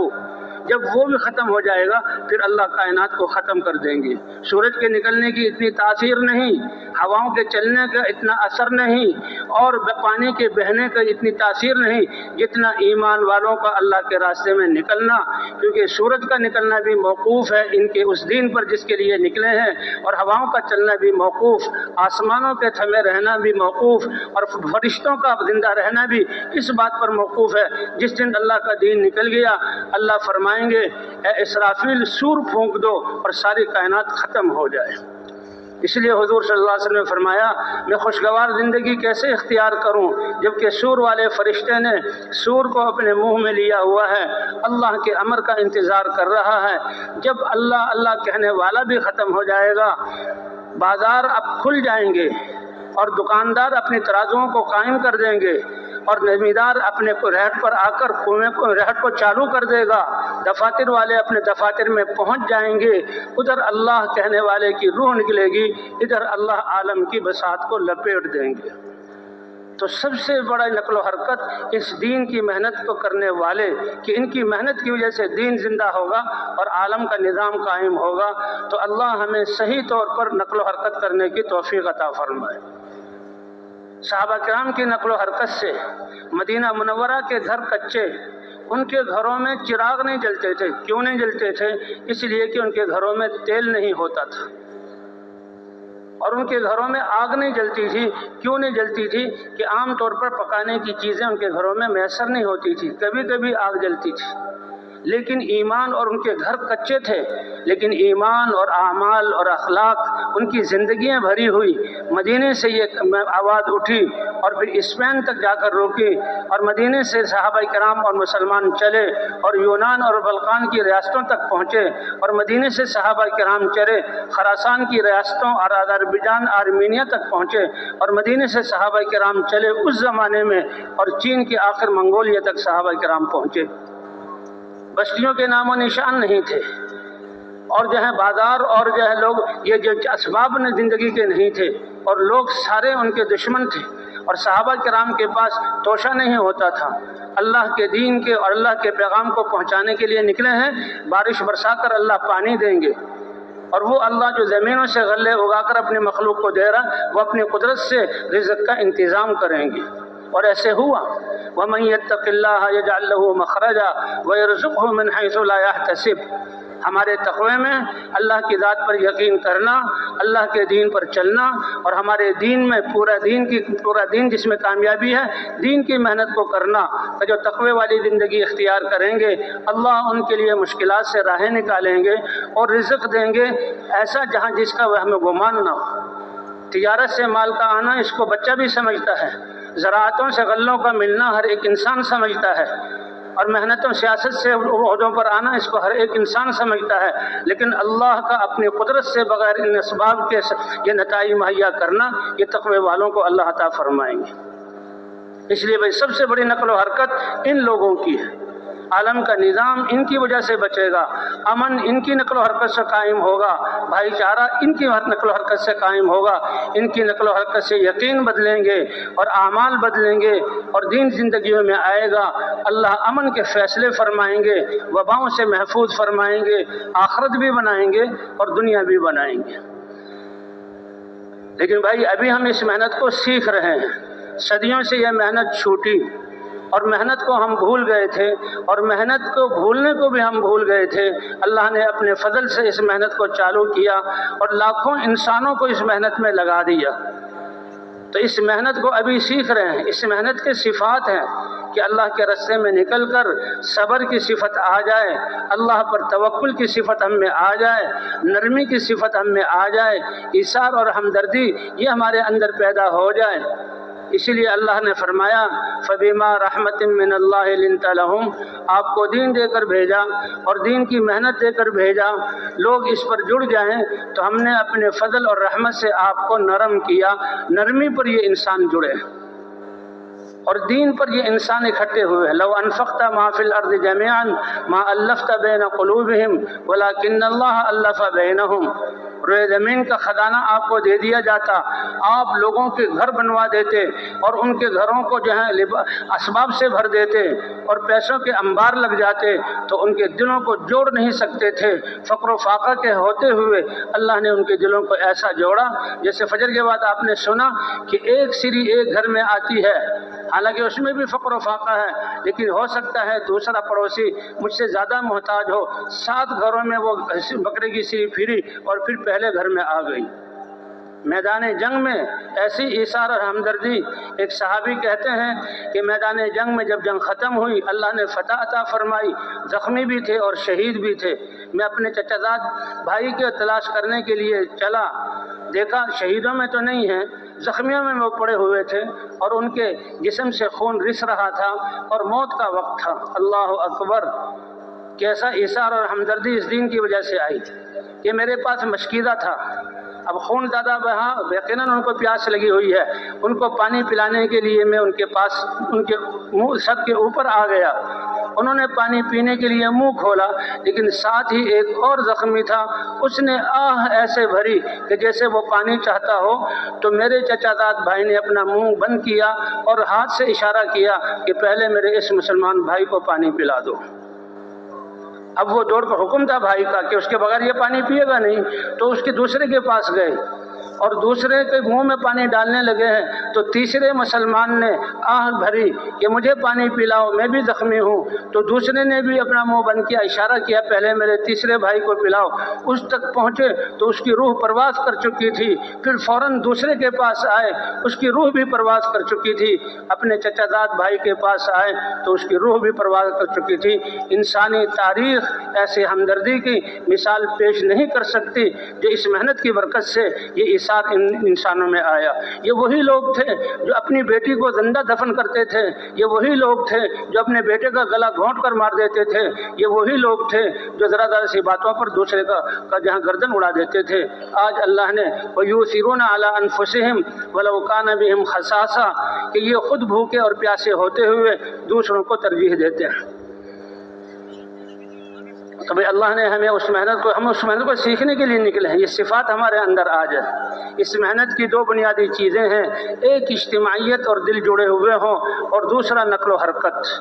کیونکہ اس نقل و حرکت کا تعلق پوری انسانیت اور قیامت تک آنے والی نسلوں کے ساتھ ہے۔ اس لیے محنت کرنے والا بچہ ہو یا بڑا ہو، مرد ہو یا عورت ہو، شہری ہو یا دیہاتی ہو، نیت اس کی پورے عالم کی ہو، اسی کے مطابق اللہ تربیت فرمائیں گے اور ان کے اعمال کا اثر اللہ پورے عالم پر ڈالیں گے۔ اب یہ محنت یہ ہند و پاک سے شروع ہوئی اور چند سادے لوگوں نے شروع کی اور اللہ نے پوری دنیا میں اس محنت کو پہنچا دیا اور پوری دنیا کے مسلمانوں کو جوڑ دیا۔ ابھی تو ہم ابتدائی اسباق میں ہیں، ابتدائی صفات حاصل کر رہے ہیں۔ جس دن ہمارے بازاروں کی تجارت پاکیزہ ہو گئی، جس دن ہمارے دفتروں میں جہاں عدل والے فیصلے ہونے لگے اور رشوت ختم ہو گئی، اور جس دن ہمارے معاشرے میں اللہ کے احکام زندہ ہو گئے، ہماری خوشیوں اور غمی میں حضور کی سنتیں زندہ ہو گئی، پھر اللہ قوموں کو ہدایت عطا فرمائیں گے کہ دین پر چلنے کی وجہ سے اللہ امن اتاریں گے اور مسلمانوں کے کام بنائیں گے اپنی قدرت سے۔ تو دنیا والے یہ سوچیں گے کہ ہم سب کچھ اسباب والے ہو کر ہمارے پاس اطمینان نہیں ہے، تو مسلمانوں کے پاس آئیں گے کہ خدا کے واسطے ہمیں بھی یہ زندگی سکھا دو کہ جس زندگی میں یہ اطمینان اور یہ ہمدردی اور یہ خیرخواہی ملتی ہے۔ اور اس زندگی میں تو تمہاری آخرت کا بننا بھی ہے، دنیا کا بننا بھی ہے۔ تو نقل و حرکت پورے عالم کے لیے ہے، تو نکلنے والوں کی اور جو گھروں کو جا رہے ہیں نیت پورے عالم کی ہو۔ تو بھئی کرتے ہیں نیت انشاءاللہ پورے عالم کی۔ جب پیدا کرنے والا کہہ رہا ہے کہ میں نے ذمہ داری ساری انسانیت کے لیے کی دی، اخرجت للناس، تو ہم کیوں نہ نیت کریں اس کی۔ اللہ کے رسول صلی اللہ علیہ وسلم بھی کان حریصا علی ہدایت الناس اجمعین، سارے انسانوں کی ہدایت کی اعلیٰ طلب تھی کہ جس کے بغیر چین نہیں آتا تھا، اور صحابہ کرام بھی صحابہ کرام کے بارے میں تو اللہ کی رضا کا پروانہ اتر چکا تھا، لیکن پھر بھی مدینے سے وہ دنیا کے کونے کونے میں گئے۔ تو ایک پورے عالم کی نیت کرنا ہے نقل و حرکت، اور دوسرے اجتماعیت، کہ اجتماعیت ہم میں آ جائے۔ اس لیے اجتماعیت کو سیکھنے کے لیے میدان ہے، صبر ہم میں کیسے آ جائے، تواضع اور اپنے آپ کو چھوٹا سمجھنا کیسے آ جائے، ہمارے دلوں میں نرمی کیسے آ جائے، دین کا غم اور ایثار اور ہمدردی ہم میں کیسے آ جائے، ان صفات کو سیکھنے کے لیے۔ اس لیے کہا جاتا ہے کہ جماعت وار اس کام کو کیا جائے۔ ابھی تو 12 آدمی کی جماعت اور مرکزوں میں ہزاروں کا اجتماع، جوڑوں اجتماع پر لاکھوں کا اجتماع جمع ہو جاتا ہے۔ پھر ایک وقت ایسا وقت آئے گا صحابہ کرام کی طرح پوری امت مسلمہ ایک جسم کی طرح ہو کر ساری دنیا کی قوموں پر غالب آ جائیں گے۔ اللہ ان کو غلبہ عطا فرمائیں گے۔ ان کی زندگی کو دیکھ کر لوگوں کی زندگیاں بدلیں گی۔ تو نقل و حرکت ہے اور اجتماعیت ہے، اس لیے جماعت کے ساتھ، اس لیے جماعتوں کے ساتھ بن کر، جماعتوں کے ساتھ مل کر ہم آئیں اور جماعتیں بن کر اللہ کے راستے میں جائیں۔ صحابہ کرام فرماتے ہیں جو حضور نے ہماری تربیت کی تو یہی فرمایا، علیکم بالطاعہ، اطاعت کو لازم پکڑو، اجتماعیت کو لازم پکڑو اور مساجد کو لازم پکڑو۔ یہ مساجد ہیں انسان کے بننے کی جگہ۔ نماز کے ذریعے انسان اس کی تربیت ہوتی ہے۔ تو علیکم بالمساجد، مساجد کو لازم پکڑو، علیکم بالطاعہ اور طاعت اور فرما برداری کو لازم پکڑو، اور علیکم بالعمومیہ، اپنے آپ کو عام اور سمجھو اور اجتماعیت کے ساتھ رہو۔ اس لیے جماعتیں بن جاتی ہیں اور ان کو رخ دیے جاتے ہیں۔ نیت تو پورے عالم کی ہو، ہمارا یہ جمع ہونا اور یہاں سے چاہے چلے کے لیے نکلنا ہو 4 مہینے کے لیے، پورے عالم کی نیت ہو۔ اسی لیے ہم دیکھ رہے ہیں کہ ہماری اس محنت کا اثر پورے عالم پر پڑا ہے۔ افریقہ کے جنگلوں میں اور یہ جو ہے امریکہ اور یورپ کی جو ہے وہاں شہروں میں اور صحراؤں میں اور جو ہے سمندروں کے جزیروں میں اللہ نے اس نیت کی وجہ سے یہ کام پہنچا دیا اور پوری امت مسلمہ کو جمع کر دیا۔ اس لیے اجتماعیت کے ساتھ صحابہ کرام ایک دفعہ آئے جو سفر میں کہیں ٹھہرے اور وہ الگ الگ انہوں نے بسترے لگا دیے، زمین برابر نہیں ہے، پتھر وغیرہ ہیں، ہم الگ الگ سوئیں تو بڑی آرام سے نیند آئے گی۔ اللہ کے رسول نے پسند نہیں کیا۔ اے میرے صحابہ، وہ ناگواری جو اکٹھا ہونے میں تم برداشت کرو گے وہ ان راحتوں سے بہتر ہے کہ جس راحتوں کے تم الگ الگ ہو جاؤ۔ الگ ہونا نہ اللہ کو پسند ہے، نہ اللہ کے رسول کو پسند ہے، اور نہ اس میں ہماری کامیابی ہے۔ اس لیے جماعت وار نکلتے ہیں۔ بھئی ایک ذمہ دار ہے سارے ساتھی جمع ہو جائیں، جہاں تشکیل ہوئی ہے اس کے بارے میں معلوم کریں کہ ہم کہاں جا رہے ہیں، جانے کا مقصد کیا ہے۔ سب سے پہلا مقصد کہ خود میری زندگی تقوی والی اور طاعت والی دیندارانہ بن جائے، اور کیسے ہر مسلمان اللہ کے دین پر چلنے والا بن جائے اور ہر مسلمان حضور صلی اللہ علیہ وسلم کی محنت کو کرنے والا بن جائے۔ کتنی مبارک نیت ہے۔ اس نیت کے ساتھ یہ جمع ہو۔ جب جماعت بن گئی ہے تو جماعت کے ساتھ ہم ہر وقت رہیں، اور جب ہمارے جانے کا دعا کے بعد اب جو جماعتیں اللہ کے راستے میں جا رہی ہیں کتنی خوش قسمت ہیں اور کتنی مبارک ہیں یہ لوگ جو اللہ کے راستے میں جا رہے ہیں۔ تو جہاں دعا کے بعد یہ فوراً اپنے اپنے علاقوں کے لیے روانہ ہو جائیں جہاں تشکیل ہوئی ہے۔ اس کے لیے بھئی سواری میسر آئے تو بہت اچھی بات ہے، اور سواری میسر نہ آئے تو یہ پیدل چلیں، کیونکہ جو اللہ کے راستے میں جہاں ہم نے نکلنے کے لیے وقت دے دیا، اور جب جو ہی تشکیل کا وقت آیا ہم عمل شروع کر دیں، ہمارے ہر قدم پر اللہ اجر عطا فرمائیں گے۔ اللہ تو جو ہے وہ نیت کرنے سے جو ہے اجر عطا فرما دیتے ہیں۔ اس لیے جیسے ابھی ابن رواحہ رضی اللہ تعالیٰ عنہ کا قصہ پیش کیا کہ ان کا حضور صلی اللہ علیہ وسلم کے پیچھے جمعہ پڑھنا، اس پر بھی اللہ کے رسول خوش نہیں ہوئے اور فرمایا کہ تم یہ اعمال تم نے کر لیے، روئے زمین کے خزانوں کے مالک ہو جاؤ تو آدھے دن ان پہلے نکلنے کے ثواب کو پہنچ نہیں سکتے۔ اب یہ جماعت اکٹھے ہو کر 2 ساتھیوں کو خدمت میں لگا دیا جائے، جہاں علاقے کی تشکیل ہے وہاں کے حالات بتا دیے جائیں۔ اب تبلیغ والوں کا حالات معلوم کرنا، اس کا کیا مطلب کہ جس علاقے میں جا رہے ہیں دین کے اعتبار سے ان لوگوں کی کیا حال ہے، دین کی محنت کے اعتبار سے کیا حال ہے، کتنا وہ اللہ کو راضی کرنے والے اعمال میں لگے ہوئے ہیں۔ تو ابھی سے اور یہیں سے سوچا جائے اور اس کے لیے دعا میں لگا جائے۔ ایک ہے انسان کے سارے اعضاء اور فکر کی صلاحیت کا اپنی اصلاح کے لیے استعمال ہونا، اور ایک ہے انسان کی فکر اور جو ہے اعضاء کا اور جو زندگی کی صلاحیت کا اور مالوں کی نعمت کا پورے انسانوں کو دین پر لانے کے لیے استعمال ہونا۔ تو سب سے بڑا سرمایہ ہمارے پاس فکر ہے۔ فکر تو ایسی چیز ہے جو ہر وقت انسان کے ساتھ لگی رہتی ہے۔ اس فکر کی وجہ سے ہمارے جو ہے زندگی کا سرمایہ وقت یہ سب سے قیمتی بنے گا۔ اب ان ساتھیوں میں فکر ہو جائے کہ جہاں جا رہے ہیں کیسے وہ دین میں آگے ترقی کریں اور دین کے لیے اللہ کے راستے میں نکلنے والے بنیں، تو ان کے فکر سارے عالم پر پڑے گا اور اللہ اس کے مطابق ان کی تربیت فرمائیں گے۔ اور بھائی انتظامی امور کے اعتبار سے ایک سفر ہے، لمبا سفر ہے، تو اس کے لیے انتظامات بھی، ہر ایک ساتھی اپنی ضروریات کی چیز خود لے کر نکلے۔ اس میں جان بھی اپنا اور مال بھی اپنا، اور آدمی نے اپنا کام بھی خود کرنا ہے، اس لیے جماعت والے آپس ہی میں خدمت کرتے ہیں۔ تو بھئی سفر ہو، بس کا ہو یا ریل گاڑی کا ہو، جو سفر کا ایک وقت کی طرف کا کرایہ ہے اور ایک دو وقت کا کھانا ہے، اس کے پیسے ذمہ دار ساتھی جمع کر لیں اور دو ساتھیوں کو خدمت کے لیے لگایا جائے۔ یہ سب اعمال حضور صلی اللہ علیہ وسلم کی سیرت سے ثابت ہیں۔ اور جو پیسے جمع ہوئے ایک ساتھی کے پاس نہ رکھے جائیں، دو تین ساتھیوں کو ذمہ دار ساتھی دے دیں، اور پھر یہاں دعا ہونے کے بعد ہم اللہ کے راستے میں جائیں۔ ایک عقبہ ابن عامر رضی اللہ تعالیٰ عنہ وہ فرماتے ہیں کہ ہم 12 آدمیوں کی جماعت اپنے قبیلے سے اور اپنے وطن سے مدینے میں دین سیکھنے کے لیے آئے۔ اب جب مدینے میں آئے تو اسی طرح باری مقرر کی کہ 2 ساتھیوں کو اونٹوں کو چرانا، اونٹوں کو باندھنا اور باقی کاموں کے لیے متعین کیا ایک دن کے لیے، اور باقی صحابہ جو ہیں حضور صلی اللہ علیہ وسلم کی مجلس میں پورا دن حضور سے حدیثیں اور علم سیکھتے تھے۔ شام کو وہ آئے تو حضور صلی اللہ علیہ وسلم حدیثیں بیان فرما رہے تھے، تو 2 ساتھی خدمت میں ہوں، اور بھئی یہاں سے پھر اپنا اپنا سامان، اجتماعی اگر سامان ہے تو اس کا بھی بہت خیال رکھا جائے۔ جی ہاں، وہ کسی ساتھیوں کے ذمے ہوں، وہ اس کا خیال رکھیں۔ اور جیسے عرض کیا گیا کہ اگر سواری نہیں ہے تو سواری کا نہ ہونا ہمیں روکے نہیں، ہم پیدل سفر شروع کر دیں۔ اللہ کے ہاں اجر تو نیت سے شروع ہوتا ہے، ہر قدم جو اللہ کے راستے میں اٹھے گا اس پر اللہ اجر عطا فرمائیں گے، اور اس چلتے ہوئے جو سانس چڑھے گا اس پر اللہ اجر عطا فرمائیں گے، بھوک کی ہر لہر پر اللہ اجر عطا فرمائیں گے، پیاس کی ہر لہر پر اللہ اجر عطا فرمائیں گے، اور اللہ کے ہاں سب کچھ لکھا ہوا ہے۔ کیونکہ ایک صحابی تھے جو مدینہ میں سب سے دور ان کا گھر تھا اور نماز میں سب سے پہلے پہنچتے تھے۔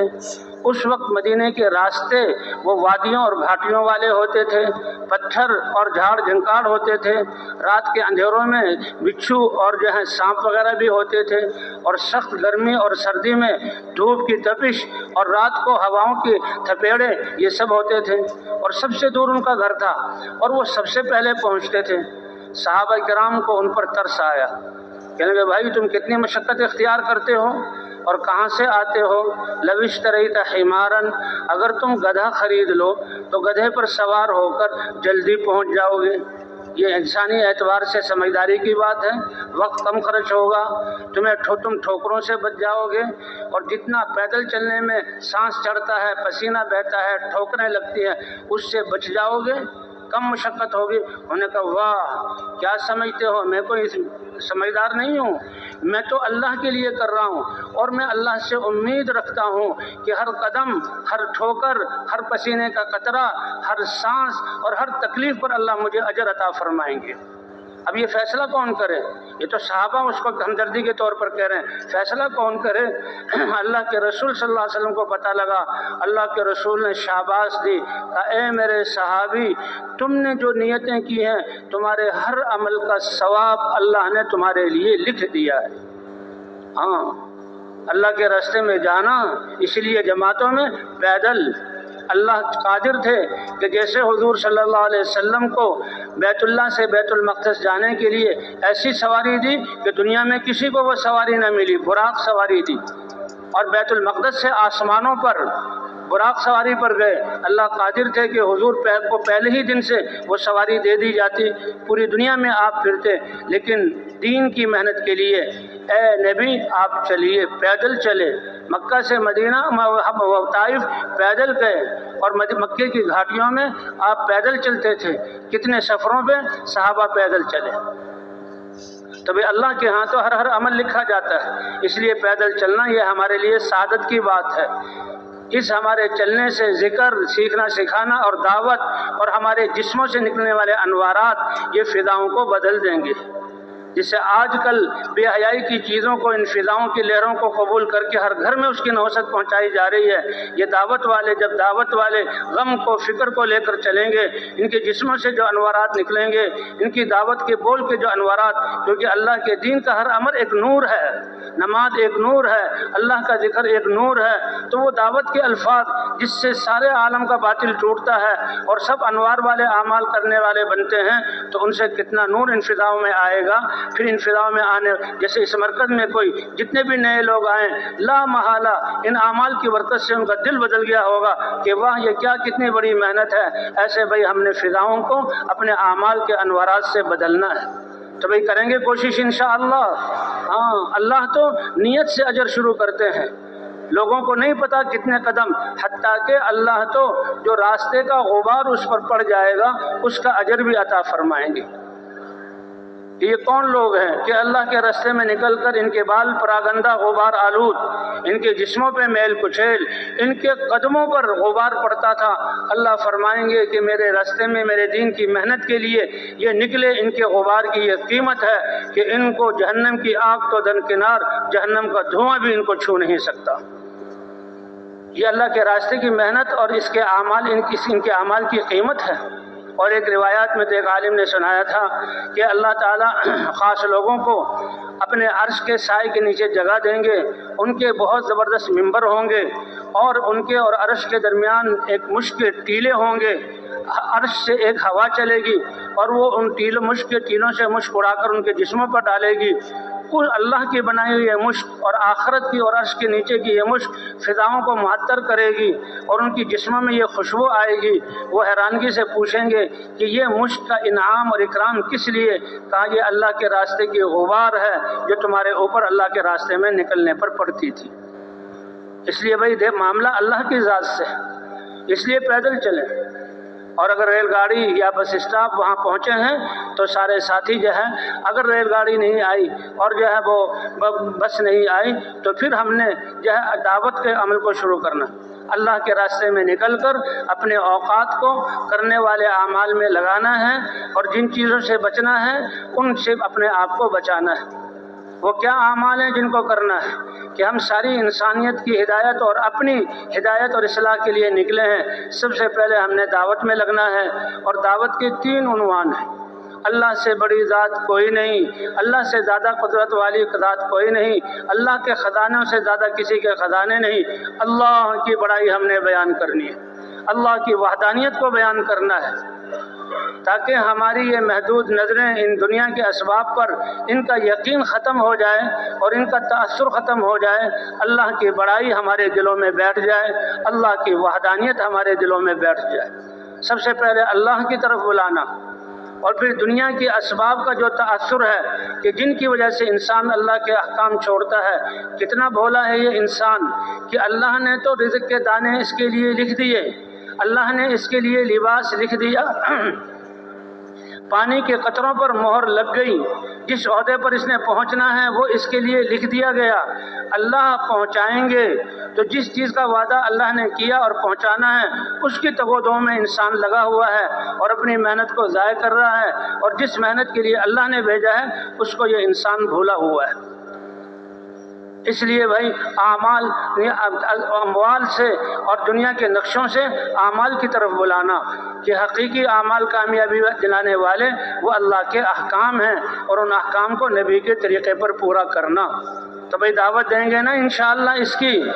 ہاں، اسی لیے فرماتے ہیں دنیا میں جتنی آوازیں ہیں، کارخانوں والے اپنی مصنوعات کی طرف، حکومتوں والے اپنے عہدوں کی طرف، زمیندار اپنے غلوں کی طرف، صنعت والے اپنی بنی ہوئی چیزوں کی طرف بلا رہے ہیں، ان آوازوں کی کوئی حیثیت نہیں، اور ایک اللہ والا لوگوں کو اللہ کی طرف بلا رہا ہے. اللہ قرآن پاک میں فرما رہے ہیں کائنات میں سب سے خوبصورت آواز اس کی ہے، اس سے زیادہ خوبصورت آواز کسی کی نہیں، اور کائنات کے نظام پر اثر ڈالنے والے اس کے یہ بول ہیں، باقی کوئی کائنات پر اثر ڈالنے والا نہیں. اس لیے اللہ کے راستے میں نکل کر سب سے قیمتی عمل دعوت ہے. جس زبان کو ہم دنیا کی چیزوں کو بیچنے اور دنیا کی قیمت بٹھانے کے لیے بولتے رہے، زبان کو گھسایا، زبان کے بارے میں سوال ہوگا اس کو کہاں استعمال کیا، تو وہ ان بولوں کو اللہ کی بڑائی کے لیے. مؤذن نماز کے لیے بلاتا ہے تو اللہ اکبر کتنے قیمتی کلمات کہتا ہے. تو اس لیے سب سے پہلے اپنے آپ کو دعوت میں لگانا، اور دعوت کے 3 عنوان ہیں: مخلوق سے اللہ کی طرف بلانا، اور اسباب اور اموال مادی نقشوں سے اعمال کی طرف بلانا، اور دنیا سے آخرت کی طرف بلانا. جیسے پہلے عرض کیا گیا تھا کہ دنیا تو قیام گاہ ہے ہی نہیں، دنیا تو کسی کا ٹھکانہ ہے ہی نہیں، اللہ نے ٹھکانہ آخرت بنایا ہے. یہ دنیا کے سارے اسباب اور اس کا پورا زمانہ ایک انسان کو مل جائے تب بھی اللہ فرماتے ہیں میرے بندے انسان کے قابل نہیں یہ دنیا کہ ساری دنیا ایک انسان کو ملے کہ جائے کہ 7 ارب انسان اس پہ لڑ رہے ہوں، تو پھر یہی خون خرابہ ہوگا جس کو ہم دیکھ رہے ہیں. آخرت اللہ نے ٹھکانہ بنایا. اللہ بڑے ہیں، جیسے چاند کو دیکھنے میں کوئی بھیڑ بھڑکا نہیں، کوئی شور ہٹو بچو نہیں، سورج کو دیکھنے میں کوئی بھیڑ بھڑکا نہیں، اسی طرح اللہ نے اعمال، بادشاہ سارے نہیں بن سکتے، کارخانے والے سارے نہیں بن سکتے، زمیندار سارے نہیں بن سکتے، اور سرمایہ کار سارے نہیں بن سکتے، ممکن ہی نہیں ہے. لیکن تقوی والے سب بن سکتے ہیں، اور آپ جہاں زہد والے سب بن سکتے ہیں، صبر کرنے والے سب بن سکتے ہیں. اللہ کی دین ایسی عام ہے، اور فرمایا تمہاری قیمت اللہ کے ہاں تقوی کی بنا پر. تو سب سے پہلے اپنے آپ کو دعوت میں لگانا، اور اس کے بعد علم کی فضائیں قائم کرنے کے لیے تعلیم و تعلم میں لگنا. یہ فضائل کی تعلیم اصل دعوت ہے کہ دعوت میں یہ بیان کیا جا رہا ہے کہ اللہ جو کامیابی دیں گے، اور کامیابی دینے کا دستور اللہ کے احکام ہیں. نمازوں پر اللہ نے کیا وعدہ کیا، ذکر کرنے پر اللہ نے کیا وعدہ کیا، قرآن پاک کی تلاوت پر اللہ کیا خیریں دیں گے، اسی طرح اللہ کے راستے میں نکلنے پر کیا انعامات ملیں گے. فضائل کی تعلیم میں بیٹھنا تاکہ اللہ کے احکام کی عظمت ہمارے دلوں میں آئے اور اللہ کے احکام کو سیکھنے سکھانے والے ہم بنیں. تو دوسرا کام ہم نے علم کی فضائیں قائم. الحمدللہ یہ ایسا ماحول ہے کہ بڑی عمر والا بھی کلمہ سیکھ رہا ہے، بڑی عمر والا بھی سبحانک اللہم سیکھ رہا ہے، اور سورتیں یاد کی جا رہی ہیں، اتحیات سیکھی جا رہی ہے، وضو کو سیکھا جا رہا ہے، نماز کے احکام کو سیکھ رہے ہیں، 6 صفات کو سیکھ رہے ہیں. 6 صفات یہ دین کے بنیادی صفات ہیں. ان کو پورا دین کہیں ٹھیک ہے نہیں ہے، لیکن دین کا کوئی عمل بھی ان 6 صفات سے خالی نہیں ہے. اس لیے ان 6 صفات کو سیکھنا اور اللہ کے راستے میں نکل کر سیکھنے سکھانے کا ماحول قائم ہوتا ہے. اور تیسرا بھائی نمازوں اور عبادات کو بنانا. آج کپڑوں پر محنت کر کے کتنے چمکیلے کپڑے بنا دیے، سلائی پر محنت کر کے کتنے زبردست خوبصورت ہم نے سوٹ بنوا لیے، جوتوں پر محنت کر کے چند ٹکوں سے لاکھوں روپے کے جوتے تک ہم پہنچ گئے، اور اس مٹی کے گھروں سے اربوں روپے کے محلات پر ہم پہنچ گئے. دنیا کی چیزیں جن کو اللہ نے فنا کرنے کے لیے بنایا اور جو چھوڑ کر جانی ہے ہم بنائیں گے اور اگلے اس کو کھائیں گے، استعمال کریں گے، یہ عام ہو رہا ہے. اس کے لیے زندگی کے سرمایے کو ہم خرچ کر رہے ہیں، اور آخرت کے لیے جو اللہ نے ہمیں زندگی نماز بنانا اس کے بارے میں فکر ہی نہیں. حالانکہ کپڑے خوبصورت ہوں اس کی ایک حد ہے، یہ گھر ہمارے خوبصورت ہو جائیں اس کی ایک حد ہے، ایمان اس کی کوئی حد نہیں. ایک ایمان میرا اور آپ کا ہے، ایک صحابہ کا ایمان ہے، ایک یہ میدان ہے، بے کنار سمندر ہے، حضرت محمد صلی اللہ علیہ وسلم کا ایمان ہے. فرمایا ان کی اتباع میں اس میدان میں دوڑو. ایک میری اور آپ کی نماز ہے، ایک ہم سے نیک لوگوں کی نماز ہے، ایک محدثین اور ائمہ کی نماز ہے، اور ایک صحابہ کی نماز ہے. کہ تیروں پہ تیر پیوست ہو رہے ہیں، جسم میں گڑ رہے ہیں، لیکن مجال ہے نماز سے توجہ ہٹ جائے۔ بھئی صحابہ کرام کی نماز ہے تو نمازوں کو بنانے کی محنت کرنی ہے، کریں گے بھائی انشاءاللہ۔ ہاں، نمازوں کو بنانے کی، جو چیزیں اللہ نے دینی ہیں، جو لکھا ہے جن کو فنا کرنا، اس پر ہماری محنتیں، سرمایہ کہاں ضائع کیا؟ تو اللہ کے راستے میں نکل کر دعوت میں لگنا ہے، اور جہاں تعلیم و تعلم، علم کی فضائیں قائم کرنی ہے، فضائل کا علم حاصل کرنا، تاکہ اللہ کے احکام کو پورا کرنا شوق سے ہو۔ اللہ دیکھتے ہیں میں نے اپنے بندے کو نیند سے اٹھایا، اور میں نے وضو کرنے کے لیے اس کے اعضاء سلامت رکھے، اور میں نے پانی اس تک پہنچایا، اس نے زمین کا فاصلہ طے کیا، اور یہ میرے گھر تک آیا، اور یہ نماز پڑھ رہا ہے، تو اس کی نماز کیسی ہے؟ اللہ دیکھ رہے ہیں۔ تو بھئی عبادات ہماری درست ہوں گی، نماز درست ہو گئی۔ جیسے یقین بنانے کے لیے دعوت والے کلمات ہیں، جسم کے استعمال کو ٹھیک کرنے کے لیے نماز ہے۔ یہ ایک اتنا پیارا، اللہ کو 5 دفعہ، زکوٰۃ مالداروں پر سال میں 1 دفعہ، حج مالداروں پر زندگی میں 1 مرتبہ، زکوٰۃ اور حج، اس میں باتیں اور سارے کام چل سکتے ہیں۔ روزہ رمضان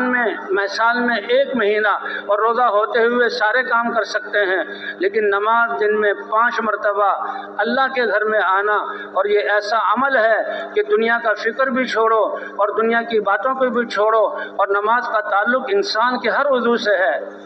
کہ دھیان بھی ہو تو اللہ کا، دل بھی اللہ کی طرف متوجہ ہو، ہاتھ بھی اپنے خاص احکام کے ساتھ بندھے ہوئے ہوں، اور اسی طرح پاؤں بھی مقید ہیں، زبان بھی مقید، اور کان بھی مقید ہیں۔ یہ 10 منٹ کا ایسا عمل ہے کہ انسان اپنے آپ کو نماز میں مشغول کر لے اور نماز بنا لے، تو اللہ اس کی ساری زندگی کو بنا دیں گے۔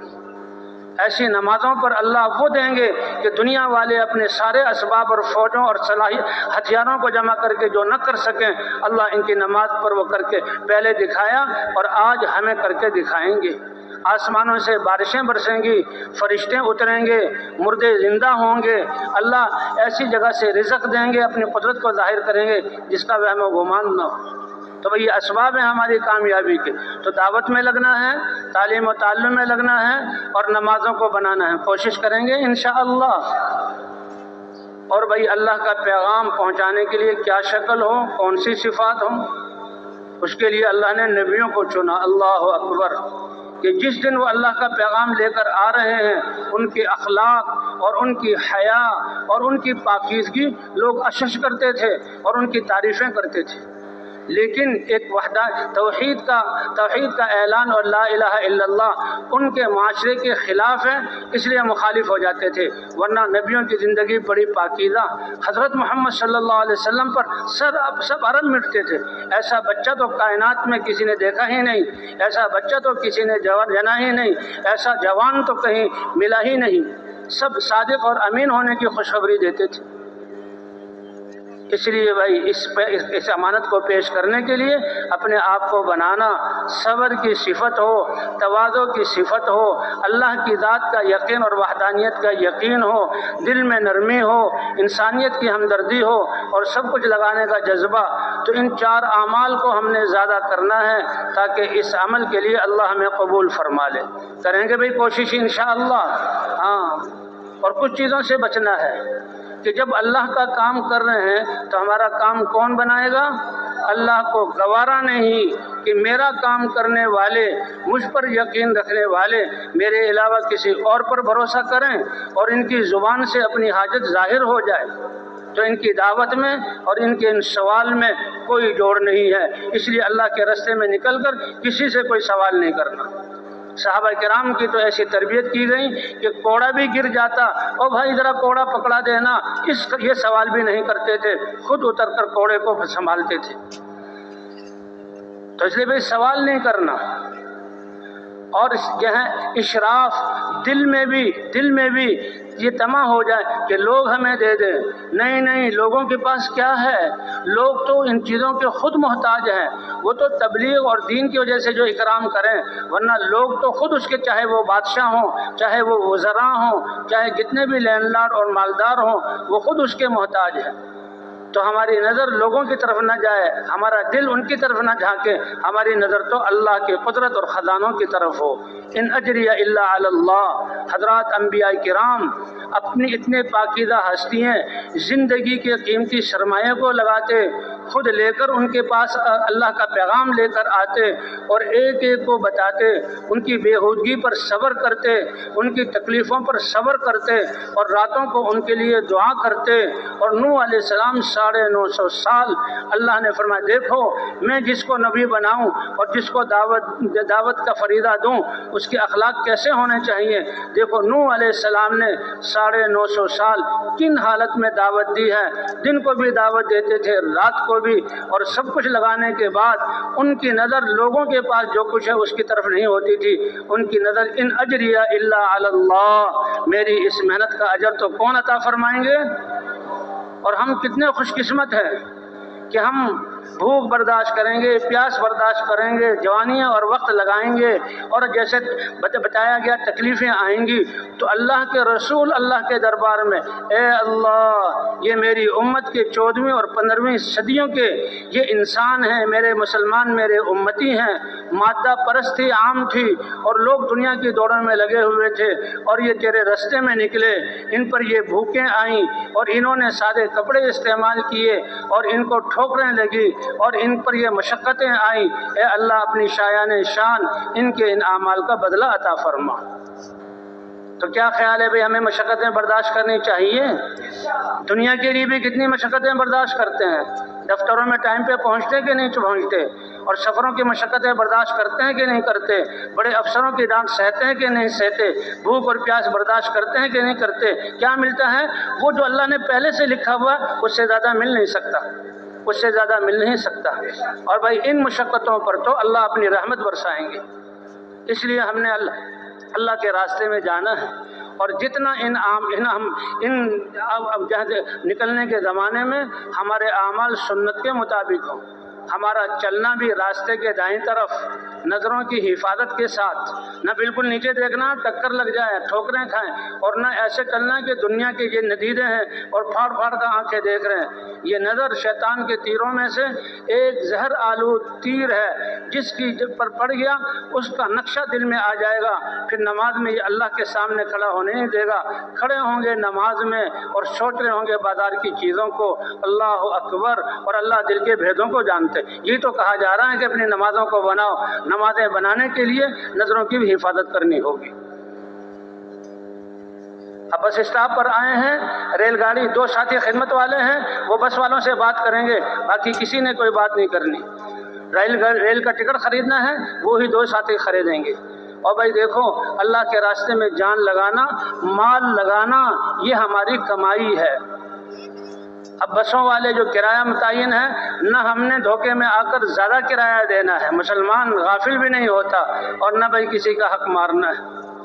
کہ بھئی 12 آدمی ہیں، آپ کوشش کر رہے ہیں کہ جو ہر فرد کا کرایہ کم کر دو، نہیں بھائی نہیں، یہ ہمارا فائدہ نہیں ہے۔ 1 روپیہ لگے گا، قیامت میں 7 لاکھ روپے صدقہ کرنے کا اللہ اجر عطا فرمائیں گے۔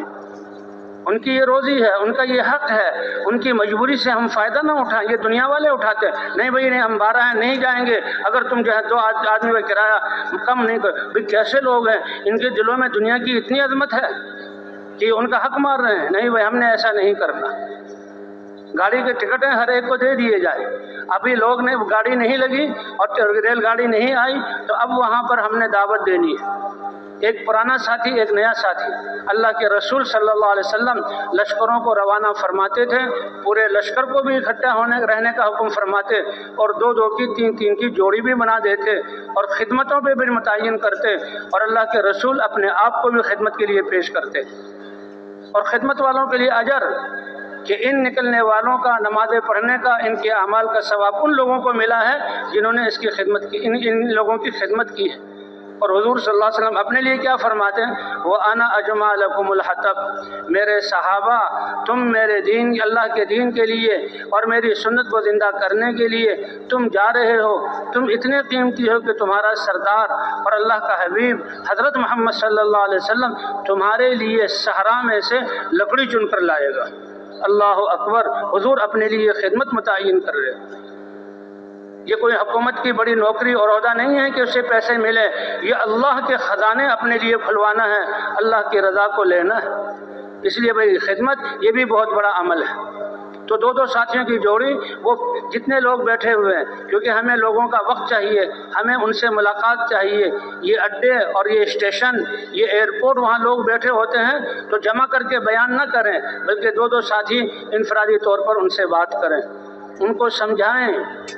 کہ اللہ کا کیا نظام ہے، اللہ نے کامیابی کس دین میں رکھی ہے، حضرت محمد صلی اللہ علیہ وسلم کی امت میں ہونے کے سے ہماری کیا ذمہ داری ہے، یہ زندگی کا سرمایہ کتنا قیمتی ہے، یہ زندگی ایک امانت ہے، ایک ایک سانس اس کو ویسے استعمال کرنا جیسے اللہ نے کہا، اور حضور کی امت کو اللہ نے دین کی محنت کے لیے چنا ہے۔ یہ ہمارے دعوت کے الفاظ ایسے ہیں کہ انسان کی زندگی کے مقصد کو بدل دیں گے۔ بھائی جب بس آ جائے تو اس میں بھی سوار ہونا سنت کے مطابق، اور دعاؤں کا پڑھنا، جو نئے ساتھی ہیں ان کو عربی دعائیں پڑھا دی جائیں۔ اللہ کے رسول صلی اللہ علیہ وسلم نے ایسا کوئی عمل نہیں چھوڑا جس میں اللہ کا شکر کرنا اور جس میں اللہ سے مانگنا حضور نے اپنے مبارک الفاظ دینا سکھایا ہو۔ نیند سے اٹھو تو دعا، وضو کرنے جاؤ تو دعا، گھر سے نکلو تو دعا، لباس بدلو تو دعا، کھانا کھاؤ تو پھر حضور نے دعا بتائی، کھانا کھانے کے بعد، کپڑا پہننے کے بعد دعا بتائی، مسجد میں داخل ہونے کی دعا، کہ کتنا وقت اللہ کے ذکر میں، اور ان دعاؤں میں اللہ کی نعمتوں کے ملنے پر، اے اللہ تو نے نیند عطا کی، اے اللہ تو نے کپڑے پہنائے، اے اللہ تو نے کھانا کھلایا، اے اللہ تو نے پانی پلایا، یہ تو نے پلایا، ہم تیرا شکر ادا کرتے ہیں۔ اللہ فرماتے ہیں تیرے شکر کو قبول کیا اور یہ نعمت پھر اور بڑھا چڑھا کر میں تمہیں عطا کروں گا۔ کتنی بڑی عبادت ہے۔ تو بس سوار ہونا سفر کی الگ دعا ہے، اور بس پہ سوار ہونے کی الگ دعا ہے۔ اور بھائی سفر میں بھی ہم اعمال میں لگے۔ سفر میں سب سے پہلے دعوت، پرانے ساتھی ہیں وہ ہم مل جل کر بیٹھیں، ہمارا کام عام لوگوں، عام پبلک سے گھلنا ملنا ہے، اور ان کو جو ہے اللہ کے راستے میں نکلنے پر تیار کرنا ہے۔ لیکن دعوت اتنا پیارا عمل کہ اس کے آداب اللہ نے قرآن میں بتلائے۔ اپنے رب کے دین کی طرف بلائیے تو حکمت کے ساتھ، اگلے کا مزاج بھی سمجھ لیجئے، اور اگلا کی دین کی سطح کیا ہے اس کو بھی سمجھنے کی کوشش کریں، کون سی بات اس کے دل میں اثر کرے گی اور کس طرح اثر کرے گی۔ جی ہاں، ایک حق بات کو، مشکل بات کو آسان بنا کر پیش کرنا۔ اے میرے نبی کی امت، تم تو خوشخبریاں سنا کر خوش کرنے والے ہو، اللہ کے اجر اور اللہ کی طرف سے ثواب کی امید دلانے والے ہو، اور تم تو گناہوں کا نقصان بتا کر اس سے روکنے والے ہو، بشارت دینے والے ہو۔ تو اس لیے بھائی ہر ایک نے دعوت کے کام میں لگنا ہے۔ حکمت کے ساتھ بلائیے، ادعو الی سبیل ربک بالحکمت والموعظۃ الحسنہ، حق کو ایسے پیش کیجیے کہ اگلا سننے والا اس کا دل کرے کہ میں اس بات کو قبول کر لوں۔ کیا پیارے الفاظ اس کی زبان سے نکل رہے ہیں۔ اس لیے بھائی جماعت کے ساتھ دو ساتھی دعوت دیں۔ جو ہے ہم نے تو اپنا سب کچھ لوگوں کے لیے لگانا ہے، لیکن سفر کے دوران لوگ ہمیں کھلانے پلانے کی چیز دیں تو اس سے احتیاط کرنی ہے، اور بڑی حکمت کے ساتھ ان سے معذرت کرنی ہے۔ اور جو ہمارے ساتھ ہے اس کو دعوت پوچھ لیا جائے، اس سے ایک دو سوال کریں گے تو پتہ لگ جائے گا کہ پرانا ساتھی ہے، وقت لگایا ہوا، یا نیا ہے، اس کے مطابق اس کو دعوت دیں۔ کتنا وقت ملا ہے، 5 منٹ بھی ملے ہیں تو ہم اپنا پیغام پہنچا کر اس کے دل کو بدل سکتے ہیں۔ اللہ نے ہمیں ایسی جو ہے دعوت دی ہے۔ اعلان کرنے والا چند سیکنڈوں میں اعلان کر کے پورا پیغام پہنچا دیتا ہے۔ او بھائیو، دوستو، اللہ نے میری اور آپ کی اور سارے انسانوں کی کامیابی اپنے مبارک دین میں رکھی ہے، اس طریقہ زندگی میں رکھا ہے جو اللہ نے نبیوں کے ذریعے اتارا، لوگوں کا بتایا ہوا نہیں۔ اللہ نے کامیابی دین میں رکھی ہے، اور دین اللہ کے احکام کا مجموعہ ہے، اور یہ دین نبیوں کی محنت سے آتا ہے، اور ختم نبوت کے صدقے یہ دین کی محنت ہر کلمہ گو کے ذمہ کتنا بڑا پیغام اس نے دے دیا۔ متکلم اس بات کو چند منٹوں میں پھیلا دیتا ہے، بازاروں سے نکال کر مسجدوں میں لے آتا ہے، اور یہی اس کی زندگی کی تبدیلی کا ذریعہ بنتا ہے۔ اللہ کو اپنی طرف متوجہ ہونا یہ بہت پسند ہے۔ فرمایا تم جو ہے ایک بالش بڑھو گے، اللہ کی رحمت ایک ہاتھ بڑھے گی، تم ایک ہاتھ بڑھو گے، اللہ کی رحمت ایک دونوں ہاتھوں کے بقدر بڑھے گی، تم چل کر آؤ گے، اللہ کی رحمت دوڑ کر تمہیں اپنے آغوش میں لے گی۔ تو لوگوں کے دلوں میں اللہ کی عظمت، دین کی عظمت بٹھانا، ان کو بازاروں سے نکال کر مسجد کے راستے پر لانا، ان کو مسجد میں بٹھا دینا، بس اللہ کی رحمت متوجہ ہوگی۔ ہم نے چند الفاظ کہے، اس کی زندگی بدلی۔ یہ ایک تجارت ہے اس کی زندگی کے۔ ہمارے تو اپنے اعمال پتہ نہیں کس درجے کے ہیں، اس کے مقبول اعمال کا ثواب اللہ ہمیں عطا فرمائیں گے۔ اور ہمارا دعوت دینے کی بنیاد پر ہے کہ ایک چراغ سے ہزاروں چراغ جلاؤ، ہزاروں چراغ سے لاکھوں چراغ جلاؤ، لاکھوں چراغوں سے ساری دنیا 5 ارب انسانوں کے دل ایمان کے نور سے منور ہو جائیں اور ان کی زندگی اللہ والے علم سے منور ہو جائیں۔ تو بھائی اس طرح اس کو جو ہے وہ 5 منٹ میں ہم اگر 5 منٹ میں سمجھا دیں، اس کو پتہ لگ جائے کہ اس بھائی نے وہ سوچنے لگ جائے، یہی آپ کا بیج ڈالا ہوا، کبھی آپ کی ملاقات ہوگی اور وہ کہے گا میں وہی ہوں کہ آپ نے اچھی باتیں کی تھی اور آج میں اللہ کے راستے میں اللہ سال کے لیے نکلا ہوا ہوں اور 7 مہینے کے لیے نکلا ہوا ہوں۔ جہاں بستی میں ہم گاڑی سے اتریں تو اتر کر پھر جمع ہو جائیں۔ دیکھیں نوجوان اور نئے ساتھی ہمارے ساتھ ہوں گے، سفر کی مشقت اور کھانے پینے کا آگے پیچھے ہونا، پسینے کا آنا، یہ اللہ کے راستے کے تحفے ہیں۔ جیسے بتایا گیا بیانوں میں کہ صحابہ کی قربانیوں سے باطل ٹوٹا ہے، تو ان کے ذریعے سے ہدایت کے فیصلے ہوں گے۔ ساتھیوں کو حوصلہ دلایا جائے کہ دیکھو دنیا والے بھی دنیا کے لیے صرف کر رہے ہیں، وقت زندگی کے لمحات اللہ نے دیے اور نظام اللہ چلا رہے ہیں اور دنیا والے اس کو دنیا کے لیے خرچ کر رہے ہیں۔ اللہ حساب لیں گے، بتاؤ زندگی کے ایک ایک سانس کا اور جسم کے ایک ایک استعمال کا۔ ان السمع والبصر والفؤاد کل اولئک کان عنہ مسئولا۔ آنکھ سے کتنی دفعہ کھولا، کیا دیکھا، اللہ پوچھیں گے۔ زبان سے کتنے بول بولے، کیا بولے، اللہ پوچھیں گے۔ اور دماغ سے کیا تدبیریں کی، اللہ اس کو پوچھیں گے۔ اللہ اکبر، اللہ کیسے دینے والے ہیں۔ اس لیے بھائی اس کو دعوت دے کر اس کو جو ہے اللہ کے راہ وہ جب اتریں تو سمجھ جائیں کہ بھائی نے مجھے بہت بڑی چیز کی طرف متوجہ کیا۔ ہاں جب اتر کر ساتھیوں کو جمع کر کے جو مشقت ہوئی ہے اس کا اجر بتلانا، اور بستی میں داخل ہونے سے پہلے نیت کروانا کہ ہم اس بستی میں کیوں جا رہے ہیں۔ اگر لوگ وہاں سے گزر رہے ہیں ان کو بھی بلا لو دعوت کی بنیاد پر، اور ہماری بات کو سن کر لوگوں کو پتہ لگے کہ یہ بستر اٹھا کے فارغ لوگ نہیں ہیں، یہ ایسے نہیں پھر رہے، یہ اللہ کے پیغام کو لے کر پھر رہے ہیں اور بستی کے ایک ایک گھر میں یہ پیغام پہنچانا چاہتے ہیں۔ ان کے الفاظ کہ بھئی یہ سارے بستی والے اللہ کو خوش کرنے والے بن جائیں، ان کو سعادتیں مل جائیں، اللہ ان کو ہدایت عطا فرما دے اور اللہ ان کو دنیا آخرت میں کامیاب کر دے۔ لوگ ان باتوں کو سنیں گے تو ان کے دل پر اثر پڑے گا کہ ہم ان بستر اٹھانے والوں کو تو سمجھتے تھے یہ فارغ لوگ ہیں، ان کی تو باتیں کتنی عجیب ہیں، اور دعا کرتے ہوئے اے اللہ اس بستی کے بچے کو تو ذہن اچھی زندگی عطا فرما، ہدایت عطا فرما، اے اللہ اس سے راضی ہو جا، ان بستی والوں کو دنیا آخرت کی کامیابی عطا فرما۔ ہماری دعا بھی ان کے لیے دعوت ہوگی۔ کریں گے بھئی کوشش انشاءاللہ، راستے کے دائیں طرف چلیں گے۔ اسلام تو ایک ایسا مذہب ہے کہ راستے کے چلنے کے آداب بھی بتلاتا ہے، حتیٰ کہ یہ تو وضو اور استنجا پاکی حاصل کرنے کے آداب بھی بتلاتا ہے۔ تو راستے کے دائیں طرف چلنا اور بستی میں داخل ہونا، ایک مسجد سے دوسری مسجد میں جا رہے ہیں تو ان کو پہلے سے اطلاع کر دینا کہ جماعت آپ کے پاس آئے گی، تاکہ پرانے ساتھی پہلے سے موجود ہوں اور مشورہ کر کے ہمارا کام شروع ہو۔ اور اگر پہلی دفعہ آئے ہیں تو سب سے پہلے پرانے ساتھیوں کو یہاں اطلاع کر کے ان کو مشورے میں لے آنا۔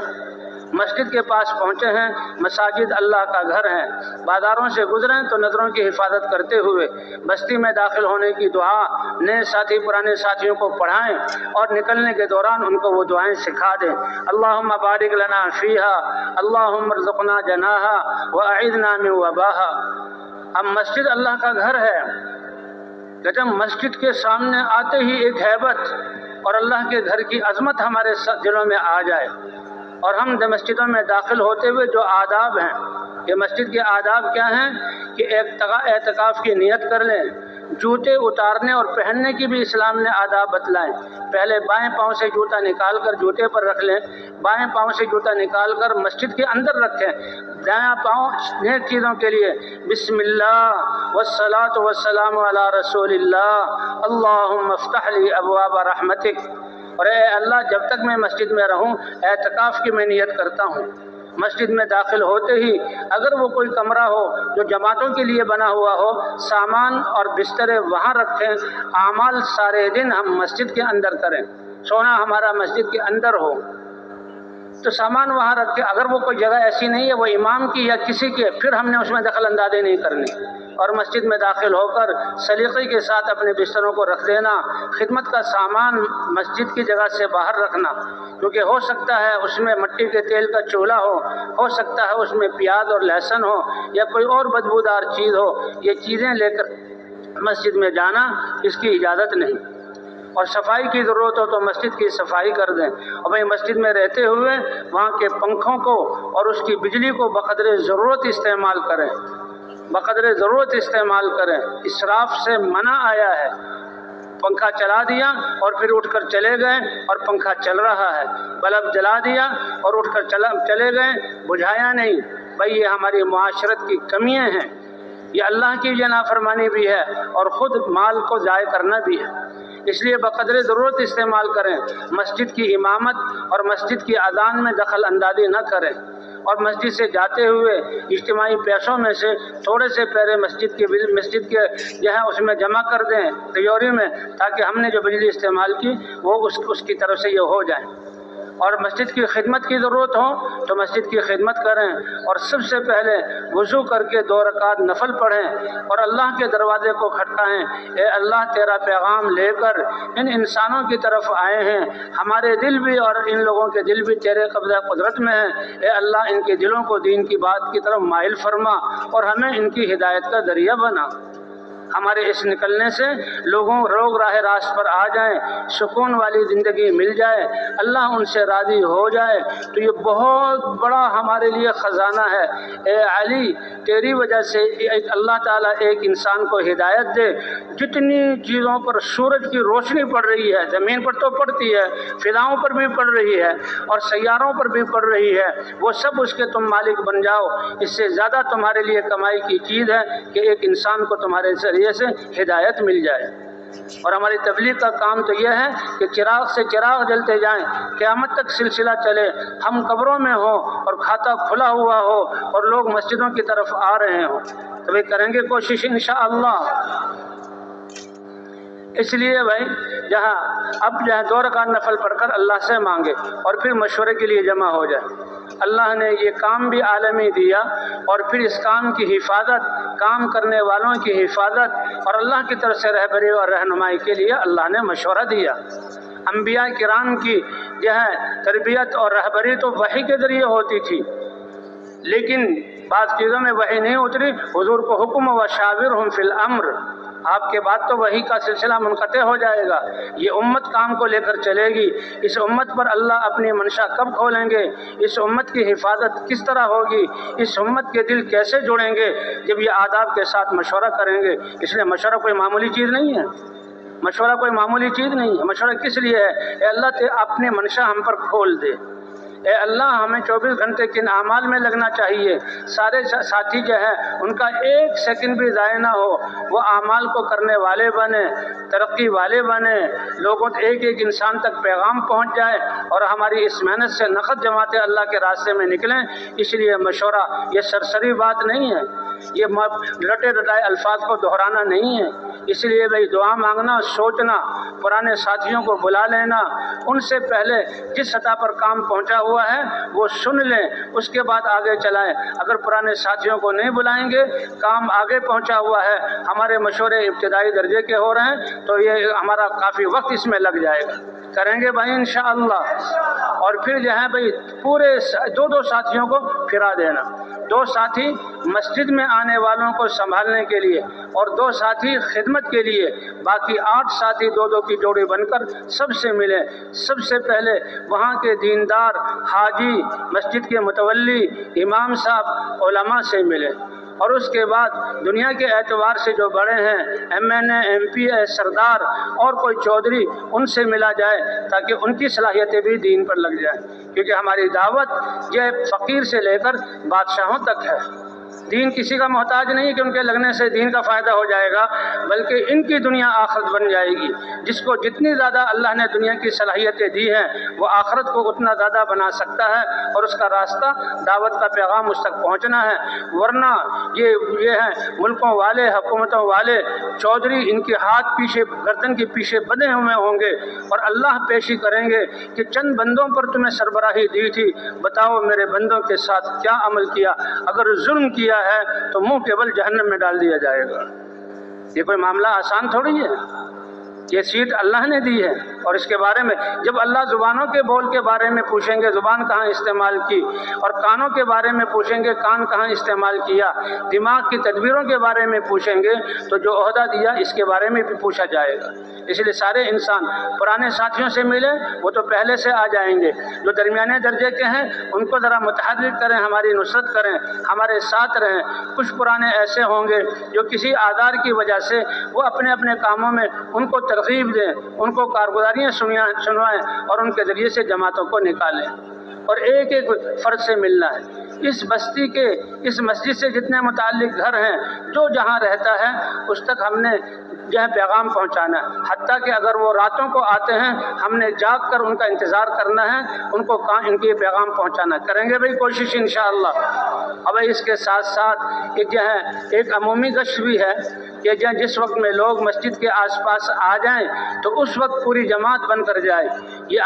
عمومی گشت بھی اور عمومی ملاقاتیں اللہ کے لیے پھرنا یہ اللہ کو بہت پسند ہے۔ عمومی گشت تو کہتے ہیں ایسا ہے جیسے انسان کے جسم کے اندر ریڑھ کی ہڈی ہو، ریڑھ کی ہڈی پر نچلا دھڑ بھی ہے اور اوپر کا جسم بھی ہے، اور یہ عمومی گشت یہ نبیوں کی محنت سے زیادہ مشابہ ہے۔ جتنا ہم اپنے آپ کو اس میں لگائیں گے، عمومی گشت کے لیے جماعت ہو، جماعت میں ایک متکلم ہو جو بات کرے گا، اور جماعت میں ایک رہبر ہو جو بستی والا سنجیدہ آدمی ہو جو واسطہ ہوگا، اور جماعت میں ذمہ دار ہو، جماعت کو سنبھال کر جو ہے ملا کر چلے۔ اس سے پہلے ترغیب دی جائے، جو تیارے ہوں ان کو ساتھ لے لیا جائے۔ مسجد میں بھی ایک ساتھی دو ساتھی ذکر کے لیے بٹھائے جائے۔ حضرات انبیاء کرام کی روحانیت اور اللہ سے تعلق اتنا ہوتا تھا کہ دنیا میں ہوتے ہوئے بھی ان کا دل عرش سے معلق ہوتا تھا، اور ہم تو بھائی بہت کمزور لوگ ہیں، ہم تو دنیا کے جھمیلوں سے نکلے ہیں، دنیا کا خیال ہر وقت ہے، تو جماعت والے بازار میں گئے ہیں اور ذکر والے اللہ سے مانگ رہے ہیں۔ اور اسی طرح ایک دو ساتھی استقبال میں ہوں، ایک دو ساتھی بیٹھ کر بات کریں، بیٹھ کر بات کرنے والا 6 نمبروں کو بیان کرے، اور ایسے بات کرے کہ ہر نمبر کے فضائل بیان کر کے شوق جو پیدا ہو، تو یہ فضیلت حاصل ہوگی جب ہم اللہ کے راستے میں نکلیں گے۔ گشت کرنے والے بھی آداب کے ساتھ گشت کریں، پون گھنٹہ یہ وقت دیا جائے، اور لوگوں سے ملاقاتیں کر کے نقد مسجد میں لائیں، اور اس کے بعد وہی عصر کے جو مغرب کے بعد عام طور پر گشت عصر کے بعد ہوتا ہے، اور پون گھنٹہ یا اس سے کچھ کم، یہ تو کم از کم گشت ہو، سرسری بات نہیں ہے، اور پھر مغرب کے بعد مشورے سے ایک ساتھی کی بات طے ہو اور وہ بات کرے۔ جس بات ساتھی کی بات طے ہو گئی سارے ساتھی متفکر ہوں، اے اللہ ہماری پوری جماعت اس میں اجتماعیت ہے، اس میں ذرہ برابر بھی فکر میں بھی جو ہے ذرا انتشار ہو جائے اللہ کی رحمت اٹھ جاتی ہے، طرز عمل میں اگر انتشار ہو گیا تو اللہ کی مدد اٹھ جائے گی۔ اس لیے اللہ کا شکر ہے جب سے یہ کام شروع ہے ایک نہج پر اور ایک ہی طرز پر یہ ہے، وہی نہج چل رہا ہے، اللہ کے شکر اسی پر یہ پوری امت جمع ہے۔ اس لیے سارے ساتھی دعا کریں۔ مغرب کے بعد بیان ہے تو ہمارا ایک اعلان بھی، عصر کے بعد بھی اعلان ہوتا ہے اور مغرب کے بعد بھی اعلان ہوتا ہے، اور یہ اعلان ایسا ساتھی کریں جو واضح الفاظ میں ایک پیغام پہنچائے، اور اسی درمیان میں کھڑا ہو تاکہ سب تک آواز جائے، لوگ اس اعلان کو سمجھ جائیں کہ اس کا مقصد ہمارا مسجد میں بیٹھنا اور دین ایمان کی بات کو سننا ہے۔ ساتھی متفرق ہو کر سنتیں پڑھیں اور بالکل آداب کے ساتھ اور مسجد کے لحاظ رکھتے ہوئے وہ ساتھیوں کو جمع کر لیں، اور بیان کرنے والا اللہ کی طرف متوجہ ہو کر بیان کرے۔ 6 نمبروں میں بیان کیا جائے، اللہ کی بڑائی اور وحدانیت کو کھولا جائے، حضور صلی اللہ علیہ وسلم کی طریقوں میں کامیابی کو بتلایا جائے، اور نماز کیسے ہماری بن جائے اس کے بارے میں۔ تو پہلا نمبر، دوسرا نمبر اور علم، فضائل کی تعلیم کے ذریعے اللہ کے احکام کا شوق آنا، یہ استعدادی نمبر ہے۔ اور پھر اپنے اعمال کی حفاظت کے لیے اخلاق کا درست ہونا، اور جہاں درجات کی بلندی کے لیے اخلاق کا درست ہونا، اور اخلاص تو ہر عمل کی قبولیت کی شرط ہے۔ اللہ جب اپنے کسی حکم کی توفیق اپنے بندے کو دیتے ہیں تو دل کو دیکھتے ہیں کہ نیت اس کی کیا ہے۔ اگر انسان نے اپنی تعریف اور ریاکاری کی نیت کر لی یا دنیاوی کوئی غرض کی، وہ عمل اللہ اس کے منہ پر مار دیتے ہیں، اللہ کو حکم قبول نہیں ہے۔ لیکن خالص اللہ کے لیے کہتے ہیں جتنا ایمان اور اللہ کی ذات کا یقین ہوگا اتنا ہمارے اندر اخلاص ہوگا، اور جتنا ہمارے اندر اخلاص ہوگا ہمارے اعمال قیمتی ہوں گے۔ اسی لیے حضور صلی اللہ علیہ وسلم فرماتے ہیں کہ صحابہ کا وہ اخلاص تھا کہ ان کے ایک مٹھی بھر جو اللہ کے راستے میں اخلاص کے ساتھ لگائے، بعد والے اخلاص سے سونا، بہت پہاڑ کے برابر سونا خرچ کریں گے، اس کا ثواب ان کے مٹھی بھر جو کو نہیں پہنچ سکے گا۔ کیا اس نے بھی اخلاص کے ساتھ۔ اور بھائی جو امتیازی ہماری چیز ہے دعوت والا کام، اس دعوت والے کام کے لیے آمادہ کرنا، جتنے مجمع میں استعداد ہو اس کے مطابق بیان کرنا، اور مجمع کو اپنی طرف متوجہ کرنا، اور بھائی پھر تشکیل والا ایسا ساتھی جو ناموں کو سمجھ سکے اور نقد تیار کرے۔ تھوڑی دیر خاموش رہا جائے تاکہ لوگ اپنے نام لکھائیں، پھر تھوڑی سی ترغیب بھی شروع ہو جائے۔ ساتھ والے ساتھی اگر وہ آزار پیش کریں تو ان کو سمجھایا جائے کہ دیکھو آزار ایک یہ ہے کہ ہم خود ان آزار کو پورا کریں، ایک اللہ سے مانگیں اور اللہ پر بھروسہ کر کے اللہ کے راستے میں نکلیں۔ بیمار ہے تو شفا ہم دیں گے یا اللہ دیں گے؟ قرضوں میں پھنسے ہوئے ہیں تو قرضوں کا جہاں ہم ادا کریں گے یا اللہ توفیق دیں گے؟ اسی لیے مولانا الیاس صاحب رحمۃ اللہ علیہ کے پاس لوگ اپنے حالات لے کر آتے، گھر والے بیمار ہیں، اللہ کے راستے میں نکل جاؤ۔ حضرت تبلیغ میں لگنے سے پہلے سود میں جکڑے ہوئے ہیں، بنیوں کا سود ہم پر غالب آ گیا، ہمارے گھر بک جائیں گے، تو اللہ کے راستے میں نکل جاؤ۔ کہ مقدمے میں پھنسے ہوئے ہیں، اللہ کے راستے میں نکل جاؤ۔ بظاہر تو یہ بات عجیب سی لگتی ہے، لیکن اصل حل یہی ہے کہ اللہ کے راستے میں نکلیں گے، اللہ کی مدد ہوگی تو اللہ اپنی مدد سے ناممکنات کو اور اپنی قدرت سے ممکن بنا کر دکھلائیں گے، اور اللہ ان کے کاموں کو پورا کریں گے۔ صحابہ ان کے خیالوں میں بھی نہیں آ سکتا تھا کہ ہماری حکمرانی ہوگی پوری دنیا پر، اور ان کی شہزادیاں ہمارے گھروں کی بانیاں بنیں گی، ان کے خزانے ہمارے پاؤں میں آئیں گے۔ دنیا والوں جو عقل مند ہیں اس کے اعتبار سے حضرت عمر فرماتے ہیں ہزاروں سال زندگی ملتی اور ہم دنیا کی طلب میں اپنے آپ کو تھکا دیتے تو وہ عزتیں نہ ملتی جو اللہ نے ہمیں تقوی اور دین کی محنت پر جو عزتیں اور خزانے عطا فرمائے۔ وہ خزانے ہمارے پاؤں کے نیچے آ گئے، لیکن اس نے ہماری زندگی کو نہیں بدلا۔ اس لیے اللہ کے راستے میں جو نقد ساتھی آ جائیں، رات ہی کو وصول کرنے کی کوشش کی جائے، اور راتوں کو ان کا نام لے کر دعا کی جائے، اور دن کو ان کی وصولی کی جائے، گھر والوں کے پاس جا کر ان کا ذہن بنایا جائے، اور نقد اللہ کے راستے میں جماعتیں نکالیں۔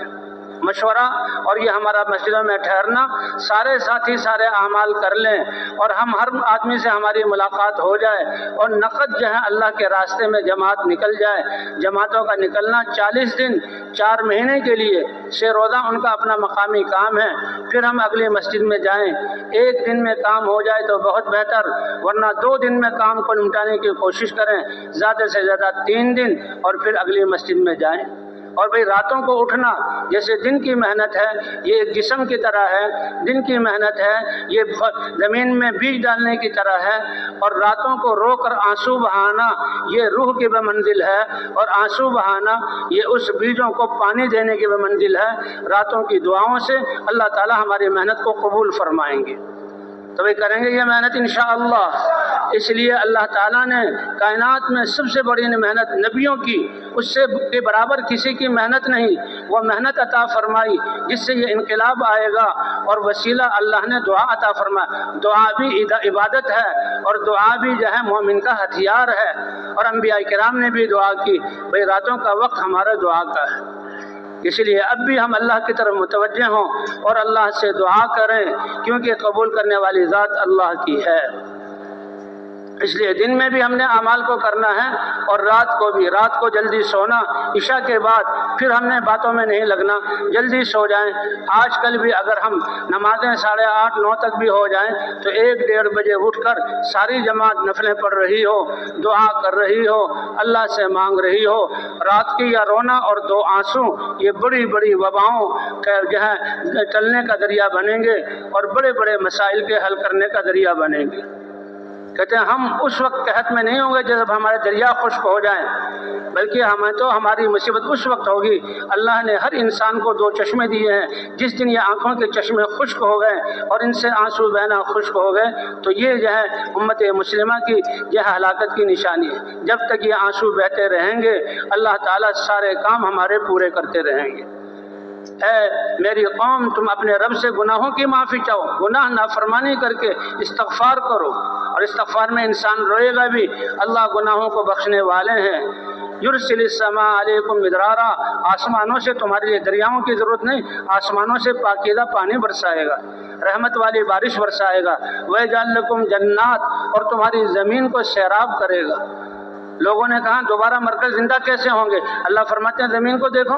مٹی ہی مٹی ہے، بارش عرص آئی اور اللہ گھاس اگا دیتے ہیں اور ان سے پودے اگتے ہیں، پودوں سے پھول آتے ہیں اور غلے بنتے ہیں۔ یہ کس نے؟ ہر 6 مہینے بعد اللہ زمین سے پھر غلوں کو اگاتے ہیں۔ تم جانتے نہیں کہ مردہ زمین کو اللہ کیسے زندہ کر رہے ہیں؟ تو اللہ تمہیں مار کر زندہ کرنے پر بھی قادر ہے۔ تو بھئی راتوں کا رونا اس کا اہتمام کریں گے انشاءاللہ۔ تو بھئی اب بھی اللہ کے ماشاءاللہ یہ لاکھوں کا مجمع 3 دن سے یہاں بیٹھا ہوا ہے۔ اللہ تو بڑے قدردان ہیں، سب کے سب اس محنت والا بن کر اور اللہ کی رضا، اللہ کے ہاں پسندیدہ بن کر ہم اپنے اپنے گھروں کو لوٹیں، اور اب بھی اللہ سے دعا کریں کہ واپس جانے والوں کو بھی اللہ اپنی پسند کے مطابق زندگی گزارنے کی توفیق دے، اور نکلنے والوں کو بھی اللہ تعالیٰ ان سے صحیح کام لے لے۔ 5 ارب انسانیت وہ ہے جو اللہ کو جانتی نہیں، اور 2 ارب انسانیت وہ ہے جو امت مسلمہ میں ہے اور صدیوں سے مسائل کا شکار ہے۔ اللہ تعالیٰ ان کو بھی اس محنت پر کھڑا کر دے، اور اللہ تعالیٰ ان کو بھی ہدایت عطا فرما دے، اور ہمیں اللہ تعالیٰ ان کی ہدایت کا ذریعہ بنا لے۔ تو ٹھیک